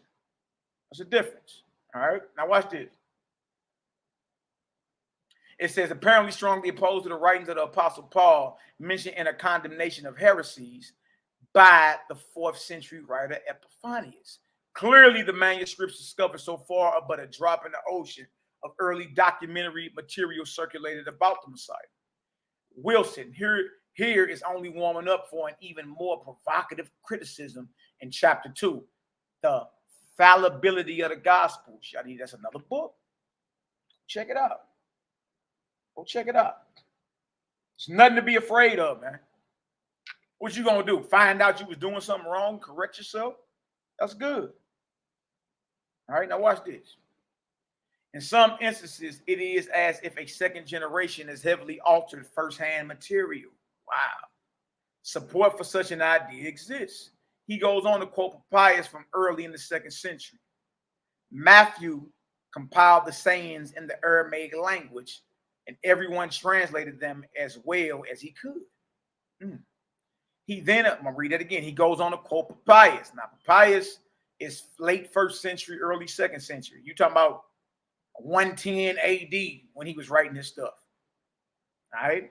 It says he goes on to quote Papias from early in the 2nd century. Matthew compiled the sayings, meaning the sayings of Messiah, in Aramaic, in the Aramaic language. Everyone translated them as well as he could. He then elaborates concerning certain similarities between Thomas and the gospel in question. Then, like so many others before and since, he begins suggesting its use as a predecessor, forerunner to later interpolations, including the 4 canonical gospels. So he is saying that the gospel of the Nazarenes is the predecessor or the forerunner to the synoptic gospels or the canonical gospels, Matthew, Mark, Luke, and John. Now, what he's saying, the original is presumed, along with so many other things that have been destroyed between the riots, look at this, of 66 AD, Rome, and the ultimate sacking of Jerusalem by Titus and his Roman troops in 70 AD. You see that? Look at this. So they either, all the records that Israel was holding is either burnt or guess what? Catacombs in Rome. Wow. For the final quote from modern scholars, we evoke the names of three of the more famous authors who have delved into this highly explosive subject matter: Michael Bajan, Henry Lincoln, and Richard Lay, known specifically for their provocative and controversial Holy Blood, Holy Grail. Another book. In chapter 8 of their equally provocative, if less exciting follow-up, Messianic Legacy, the survival of Nazarene teaching, echoes of Schoenfield abound. Here we go right here. In Constantine's time, Nazarene teaching was still thriving and being disseminated. The Bishop of Rome in AD 318 is reported to have had a meeting with Nazarene leaders, directly descended from Yahshua's family. Wow. So before the Council of Nicaea, Constantine had a meeting with the leaders of the whole Nazarene movement that were directly related to Yahshua. Directly related. So they knew about the bros, man. They just decided to do their own thing. All right, because this way of life doesn't promote the agenda of Rome. It's just what it is. Now watch this. They proceed to quote the respected church father historian Eusebius. Well, I got his work too. And we're going to slowly go through all these books too. They held that the epistle of the Apostle Paul ought to be rejected altogether. The Nazarenes didn't like Paul. And as your brother, that don't mean like, I'm just speaking as a man. My personal opinion, that don't mean everything that's purportedly coming out Paul's mouth is wrong. You dig? But there are things that he say that you need to question. And there ain't nothing wrong with that. He ain't, they even asked the Messiah question. So surely Paul can be questioned. Now look at this. So they didn't deal with Paul. They held that the epistle of the Apostle Paul ought to be rejected altogether, calling him a renegade from the law and using only the gospel of the Hebrews. They treated the rest with scant respect. You see that? They like, look, they don't even deal with Paul. We deal with the gospel of the Nazarenes or the gospel of the Hebrews. Everything else we question. We question. All right, now look at this. From other sources. Almost done with this chop session, y'all. From other sources, we turn first to Hastings' Encyclopedia on Religion and Ethics and read. Lessing 1784. Wow, look at what I wrote up there. Gospel of the Nazarenes, the source of the canon Gospels. Wow. Lesson 1784. The first to realize the importance of the gospel of the Hebrews finds here the original Hebrew, Matthew, mentioned by Papias in AD 110, and the primal source of all the other synoptic gospels. And the primal source of all the other synoptic gospels. Hilgenfeld calls it the punctum Achaemedes of the whole synoptic problem, taking the place usurped by the gospel of Mark. The gospel of the Hebrews, or the gospel as used by the Nazarenes, was called by many the authentic Matthew. Look at this. And Jerome wrote that. Authenticum Matholi, Jerome. Wow. It was written in Aramaic words and Hebrew letters, according to Hegesippus, AD 160. Look how far we going back here. How long we going to keep playing around like what we talking about don't go back? This go back. And even the enemies of the Nazarene movement are speaking about the Nazarenes. So what we going to deal with? It was written in Aramaic words and Hebrew letters, according to Hegesippus, AD 160. Eusebius, like Origen, got both their works, implies that many reckon it canonical, while Hebrew Christians make use of this gospel and take small account of the others. The gospel, according to the apostles, the Holy 12, was used by the Ebionites and Nazarenes. Herein is found the Essene Messiah. Look at this. Look at this. So y'all, well, if anything, we putting y'all more on a more ancient path. You dig? And this path is, according to history, is the path or the way of Yahshua of Nazareth. Y'all, even his enemies are saying it. It's just that the Nazarene literature don't go along with the Roman agenda. Think about it. Can you imagine if the Roman Catholic Church came out right now and was like, look, all slaughterhouses are closed and all slaughtering of animals are condemned? Can you imagine if he came out and said that? Huh? How much support would be lost? People will lose their minds. Look at this. It says right here, he denounces sacrifice. Look at this. He denounces killing, sacrifice, and the eating of flesh. Yeah. Yeah, that's why the Brews don't like the gospel of the Nazarenes and the Nazarene Acts and all that, because it challenged them beliefs, boy. It challenged them beliefs flat out, right in your face. Right? And you hoping that it's false. You hoping it ain't got nothing to do with the Most High. Huh? Instead of listening to your soul, listening to the voice of the Creator speaking through your soul, like, dang, that do make sense. Well, even in the Bible, while Yahshua was living, it ain't quoted nowhere that he ate no flesh. It's only after he resurrected, you got a fish story in there, and neither one of them, you got to question both of those stories because those don't add up. Those conflict with one another. One is at the Sea of Galilee, one is in Jerusalem. Sea of Galilee is 75 miles north of Jerusalem, and to walk there, it takes 4 days. So they can't be at the Sea of Galilee by the time the Messiah resurrected and back in Jerusalem the night he resurrected. It's impossible. It's impossible. Now watch this. It said right, he denounces sacrifice and eating the flesh. Jerome identifies this gospel with the gospel of the Hebrews, which identifies it with the gospel of, look at this, the Nazarenes. Wow. Wow, there it is. There it is. Hey, man, act like honor and humility been telling y'all to go sin and, man, go kill. Go commit harlotry. Huh?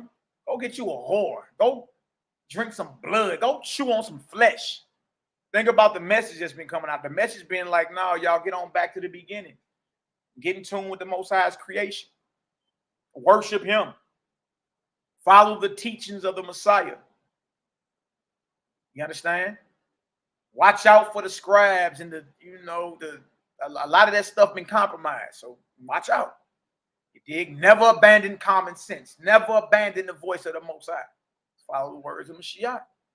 But I'm going to hit you with something. The words of Messiah ain't just in the Bible. Yeah, I know y'all ready to hang me on that one. Lysippus accepts the statement of Jerome and is of the opinion that this gospel, in the form in which it was known to Epiphanius, Jerome, and Origen, was a copy of an older original written in Aramaic. And finally, from Encyclopedia Britannica. Where we at? Where we at? Dang. Yeah, no doubt, Brandon Carter. This name, however, cannot have been original, for the Hebrews themselves would not have used this designation. It may have been known simply as the gospel. The language was Western Aramaic, the mother tongue of Yahshua and his apostles. Watch this, y'all. Look at this. Based on all of the above information, and without adding yet unmentioned existing data, the evidence is overwhelming. The gospel, as taught, lived, and died for by the Nazarenes, by any spelling, Ebionites, and any offshoots of the immediate followers of Yahshua, i.e. the Jerusalem community, as run by his brother James, Yaakov, post-crucifixion leader of the Nazarenes. And that gospel, whose embryonic form took seed under post-Damascus Saul of Tarsus, Paul, after Jerusalem sacking in 70 AD, and whose final grid was solidified in stone at Nicaea in 325 AD and perpetuated in the blood of humans and animals alike for millennia, or obviously the Nazarene way and what Paul is doing, are obviously two entirely different sets of values concerning all of nature's kingdoms, and in particular, humanity's relationship to them. This paradox is fast becoming a major religious controversy between what modern research reveals to be the true Nazarite, Essene / Nazarene doctrine of first century Palestine and what history reveals to be a 2nd to 4th century Greco-Roman mythology, traditionally known as, drum roll, Christianity. Oh, wait. Christianity is a 2nd to 4th century Greco-Roman mythology. It's not the Nazarene way that Messiah taught. That's not it. What you know today and what went down dealing with Paul and later with the Council of Nicaea and all that is a sharp departure from the way of Yahshua the Nazarene as taught by him in the 1st century. You see this? You see this? It ain't the same. It ain't just nowhere near the same. So y'all, you got to question that, man. You got to question that. We bring this stuff out because we love y'all. We don't get paid to do this. It ain't like, look, y'all, us bringing this out, we lost. We lost followers. We lost money. We lost support. We lost all that. And we perfectly fine with that. Because you ain't about no truth if you ain't willing to sacrifice. You ain't about no truth if you ain't willing to lose. Shed dead weight. You ain't about no truth. If you're afraid to lose because of what people may say about you, or you may lose money, or you may lose support, or in my case, you may even lose women. Huh? Oh, you supposed to be all soft in the back. Oh, I was just playing. I really ain't down with the Most High, the Creator, woman. I'm sorry. I should have checked in with you first. The hell out of here. What we've been bringing out is out of pure love, man. So you can be notified and understand what you're dealing with out here. Because there are naysayers. There are atheists who don't believe nothing you talking about, but more sharp in the history and more sharp in the text than you. You see that?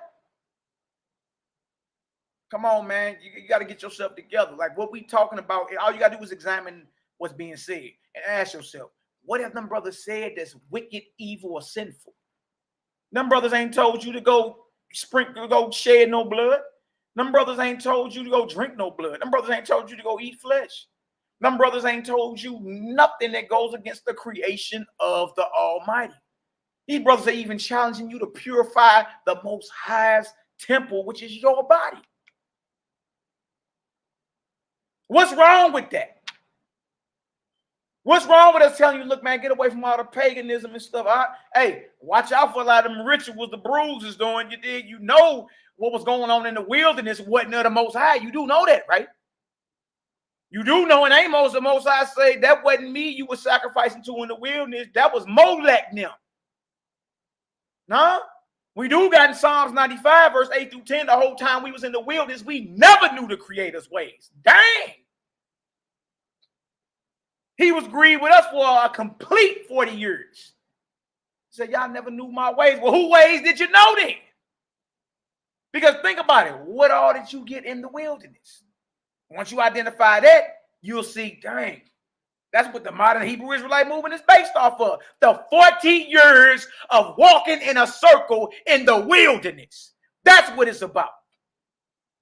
And the Most High say through Amos, Isaiah's father, nah, that wasn't to me you were sacrificing to. You was carrying the tabernacle of Molech and Chiun, your God, your image that you made to yourselves. Huh? What are you talking about? There go the false god right there, Molech. Oh, that ain't good enough. What about Hosea 2?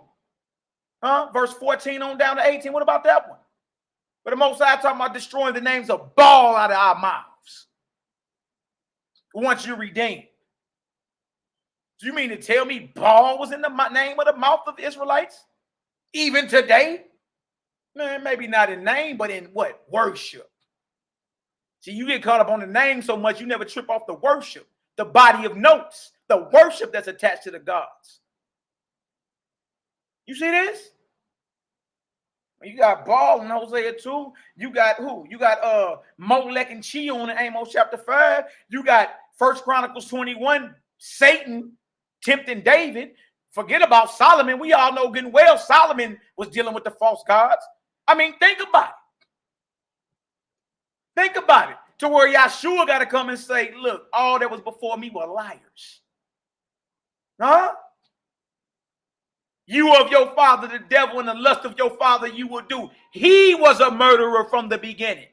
Yahshua taught that murder is inspired by Satan, not the Most High. Hebrews, I heard talking about they'll kill a child. But Yahshua, right in the Bible, tell you, the murderer is Satan. It ain't my father.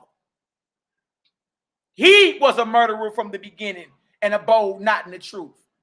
And when he speak of a lie, okay, so the lying spirits ain't sent by the Most High either. When he speak of a lie, he speaketh of his own. Messiah didn't teach that the Father was out here playing mind games with us. You want to know about murder? You want to know about lying? Hey, go holler at Slick Willie himself. He the one that inspired all that, not the Most High.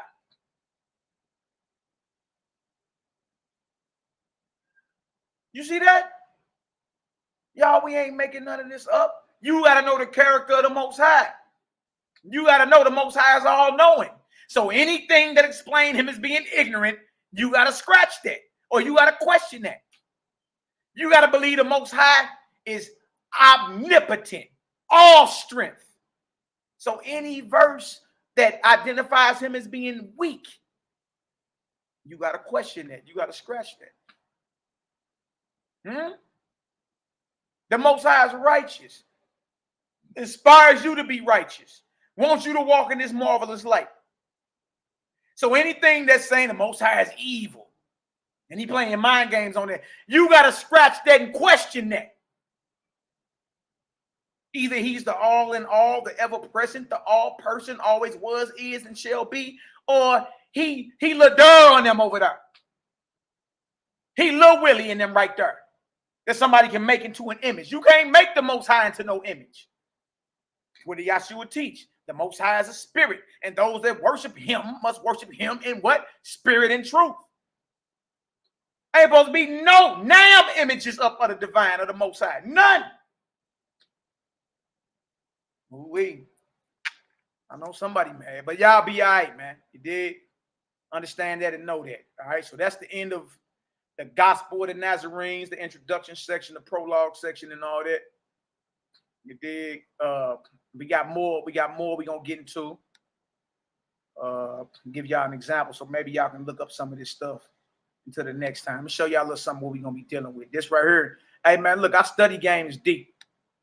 We ain't playing no games with nobody. All right. Show y'all just a little something. I was gonna go into some of this today, but no. Another one of my books. That's me holding my book. Nicene and post-Nicene Fathers, second series. See that? Nicene and post-Nicene Fathers. You really need to get into that.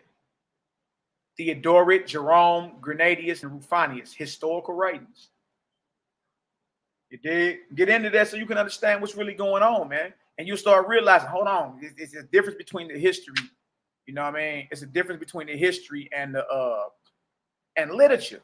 That's the cover of the book right there. I'm gonna give y'all a dagger real quick. Hold on. Give y'all just one of these real quick so we can get up out of here. Since everybody think we playing games. Son, let me show y'all something real quick. Let me show y'all something about James. All right. All right, not Theodoret. That's another one. That's good. Look at that. This the Ebionites and Nazarenes mentioned 1,700 years ago. We're going to get into it, though, but I want to show y'all. Here go Jerome right here. Okay, now in the same book, Jerome has something called, and I'm going to go more into this my next live I go into, all right? Jerome and Grenadius, Lives of Illustrious Men. Yeah, Cal P. Look down. Come on, man. Like, we got to be careful. Do not think about the creator like he's some chump sucker. Somebody like us that's subject to passions and weakness. No. Don't think of the creator like that. But it's the lives of illustrious men. All right. All right. Talking about when the work of Jerome was written in Bethlehem, 492. You dig? So we ain't, this stuff right here ain't nothing to, like we making any of this up. But what I want to show y'all is something about Peter and James in there. So after their lives, they're being written about by Jerome. Jerome, 400s with 300s and 400s. So roughly 300 years later, they're speaking about these men. All right. And I want to read something in Peter and in James to show y'all. You feel me? Y'all, 1700 years ago, they already was having the debates and discussions about if they believe Peter wrote 2 Peter or not. Or if Paul wrote the book of Hebrews. This stuff had already been debated and talked about and documented way before we was even thought of it. See this? Now look at this. I'm going to read y'all this. It says, Simon Peter, the son of John, from the village of Bethsaida in the province of Galilee, brother of Andrew, the apostle, and himself chief of the apostles, after having been bishop of the church of Antioch and having preached to the dispersion, the believers in circumcision in Pontus, Galatia, Cappadocia, Asia, and Bithynia, pushed on to Rome in the 2nd year of Claudius to overthrow who? Simon Magus. Look at that.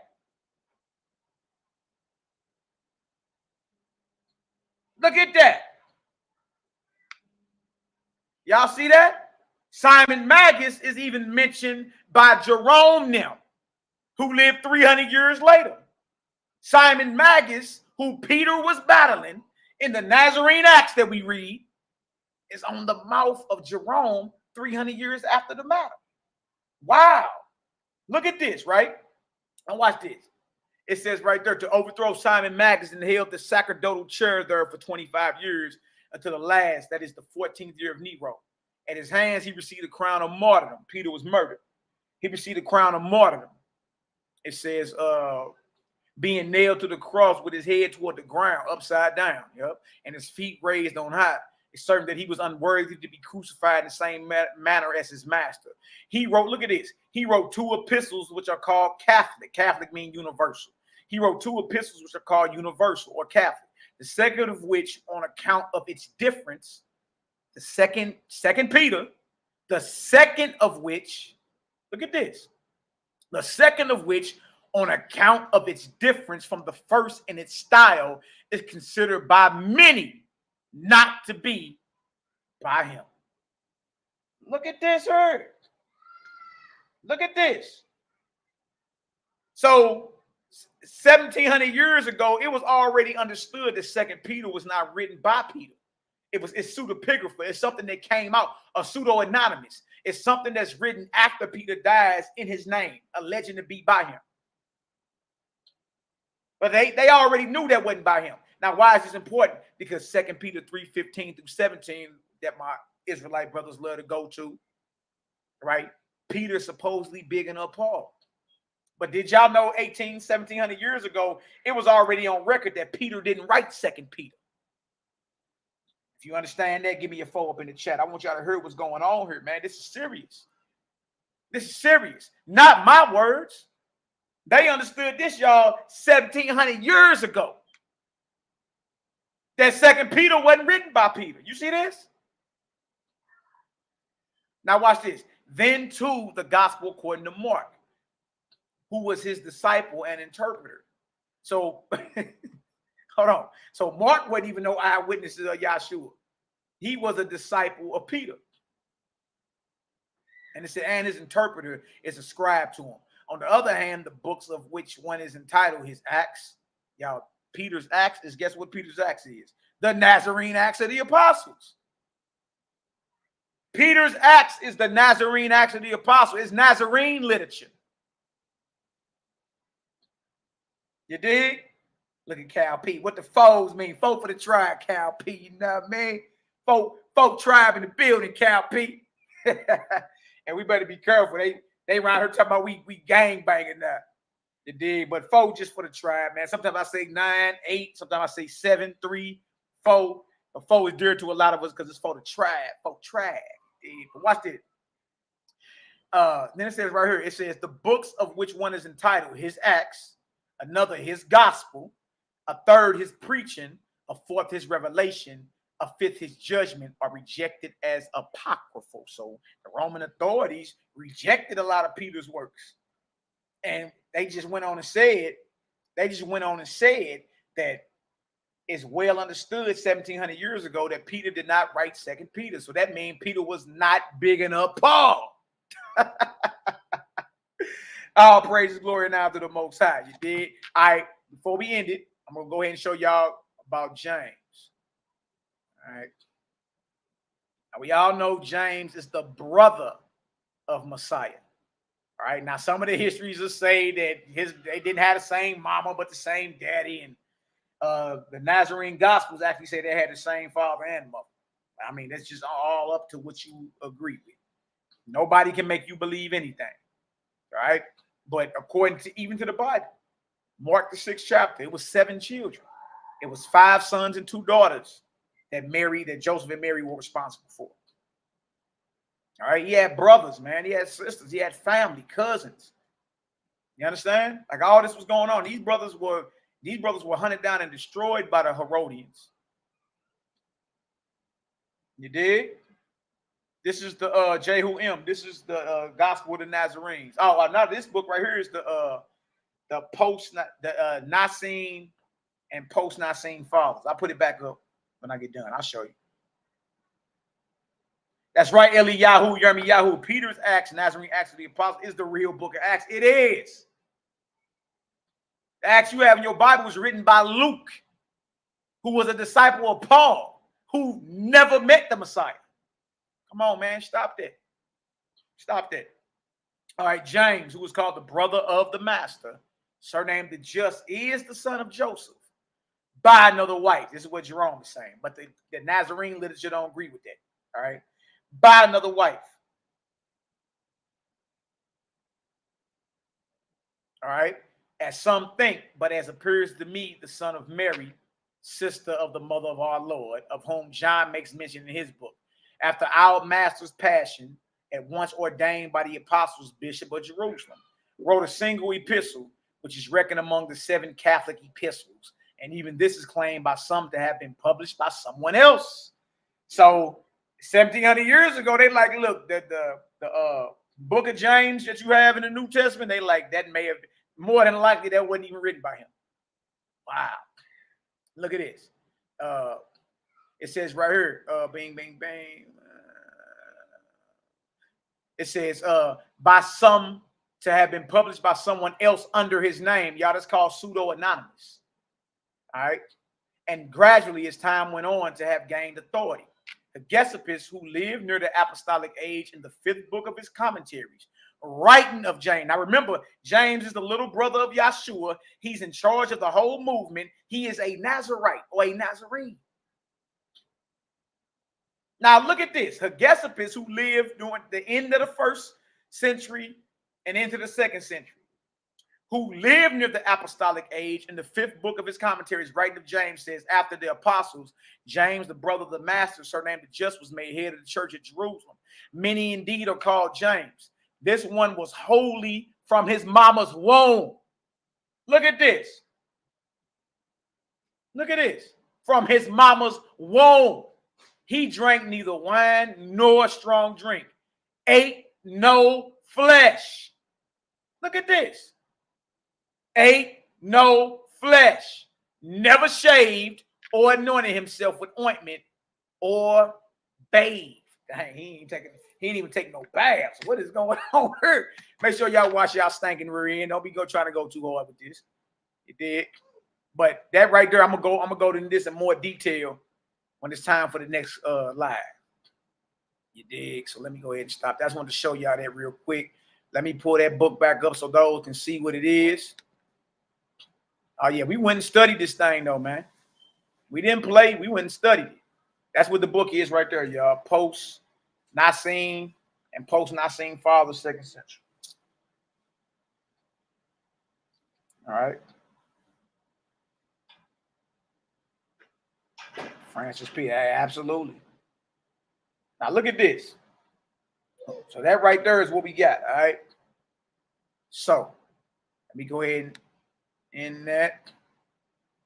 On that. Stop sharing. Bring that up right there. Oh, praise. What's the word? Tamari Al Habashi. Yeah, hit the email. We can set it up. We can come up with a date. We can come up with a date. We can come up with a time. We can come up with a topic. You know what I mean? We can do all that. That way it can be structured. All right? Date, time, topic. I personally want to debate what is meats off of the idols according to the Torah, but we can debate whatever. It don't matter. Whatever. But hit our email in the description link. Let me know exactly what it is you want to do, and we can get it done. We can get it done. All praise to the Most High. Okay. Yeah, it's all good. Anybody can get this smoke. We also identify that there are false gods and deities being worshipped in the Bible. All right, so you got to know how to properly navigate through that.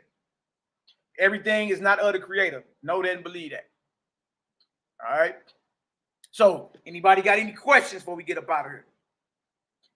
I'm gonna have to go wrestle with these little jokers. Anybody got any questions? I'll say the Jasmine.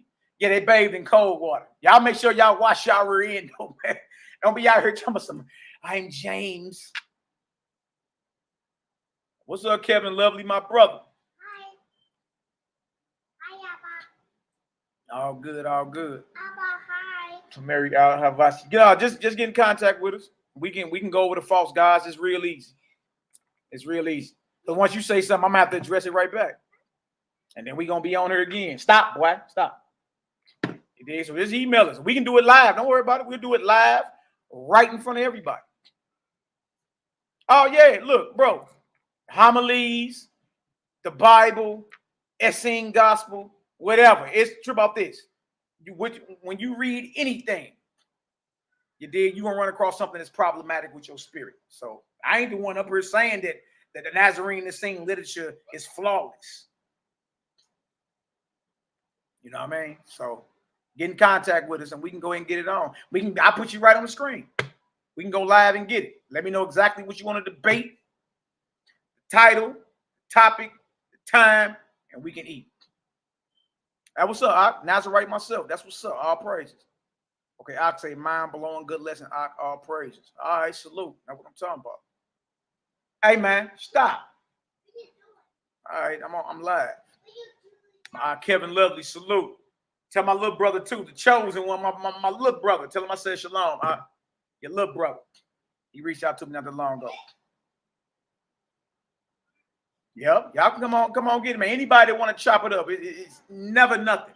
It's easy just to go live, bing, put it on the screen, and let's work. But brother, I know everything is got to be scrutinized. Everything. You feel me? If it don't sit right and exact with creation, then you got to go ahead and, question that.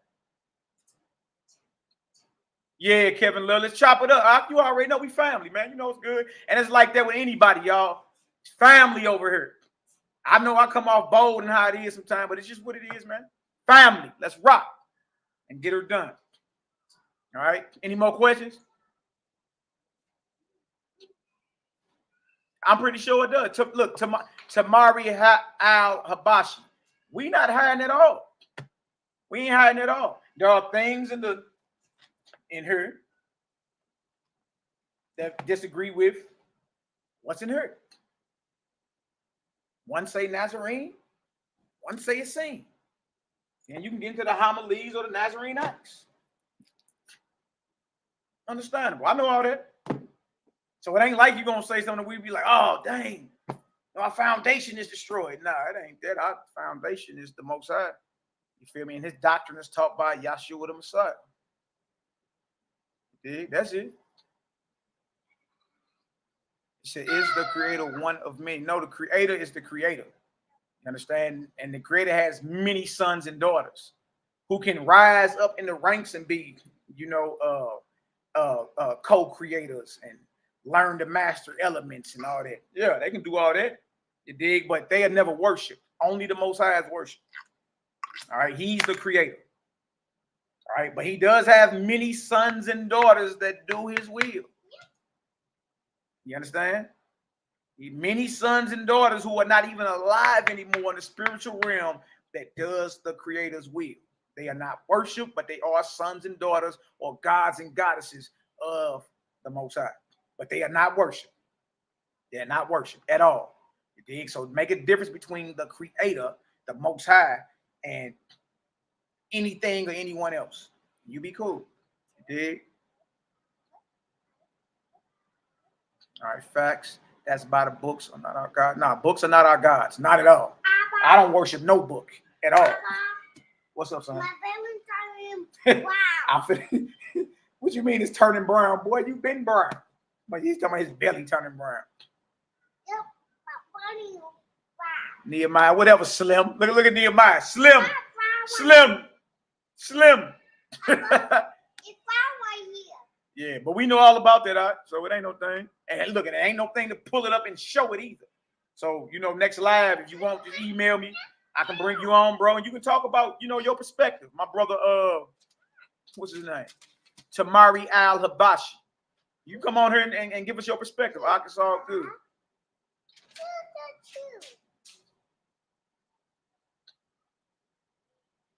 Yeah. Look, bro, I'm just trying to tell you, I already know. But I don't agree with that. False gods are in the Bible.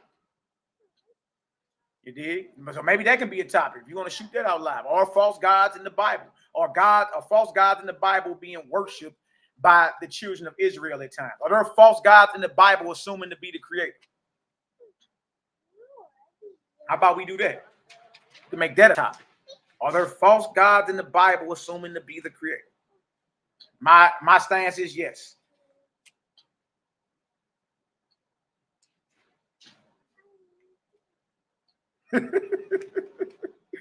Hey, Cal P, they was outlawed.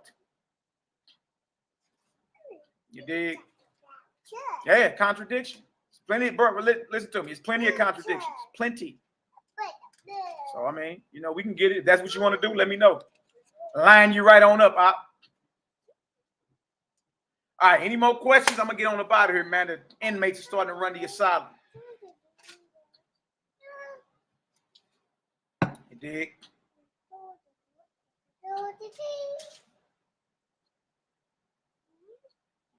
Wait. All right, I don't see no more questions.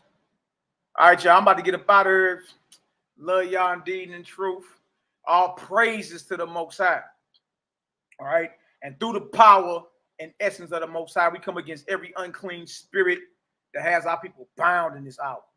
You understand? Every unclean spirit is causing plagues, that's causing diseases, that's causing anger, that's causing domestic violence, that's causing all type of envy and jealousy, that's causing all types of disorders in your body. We come against that and break it by the will of the Most High Creator. We bind it up with cords that can't be broken. We command it to move out.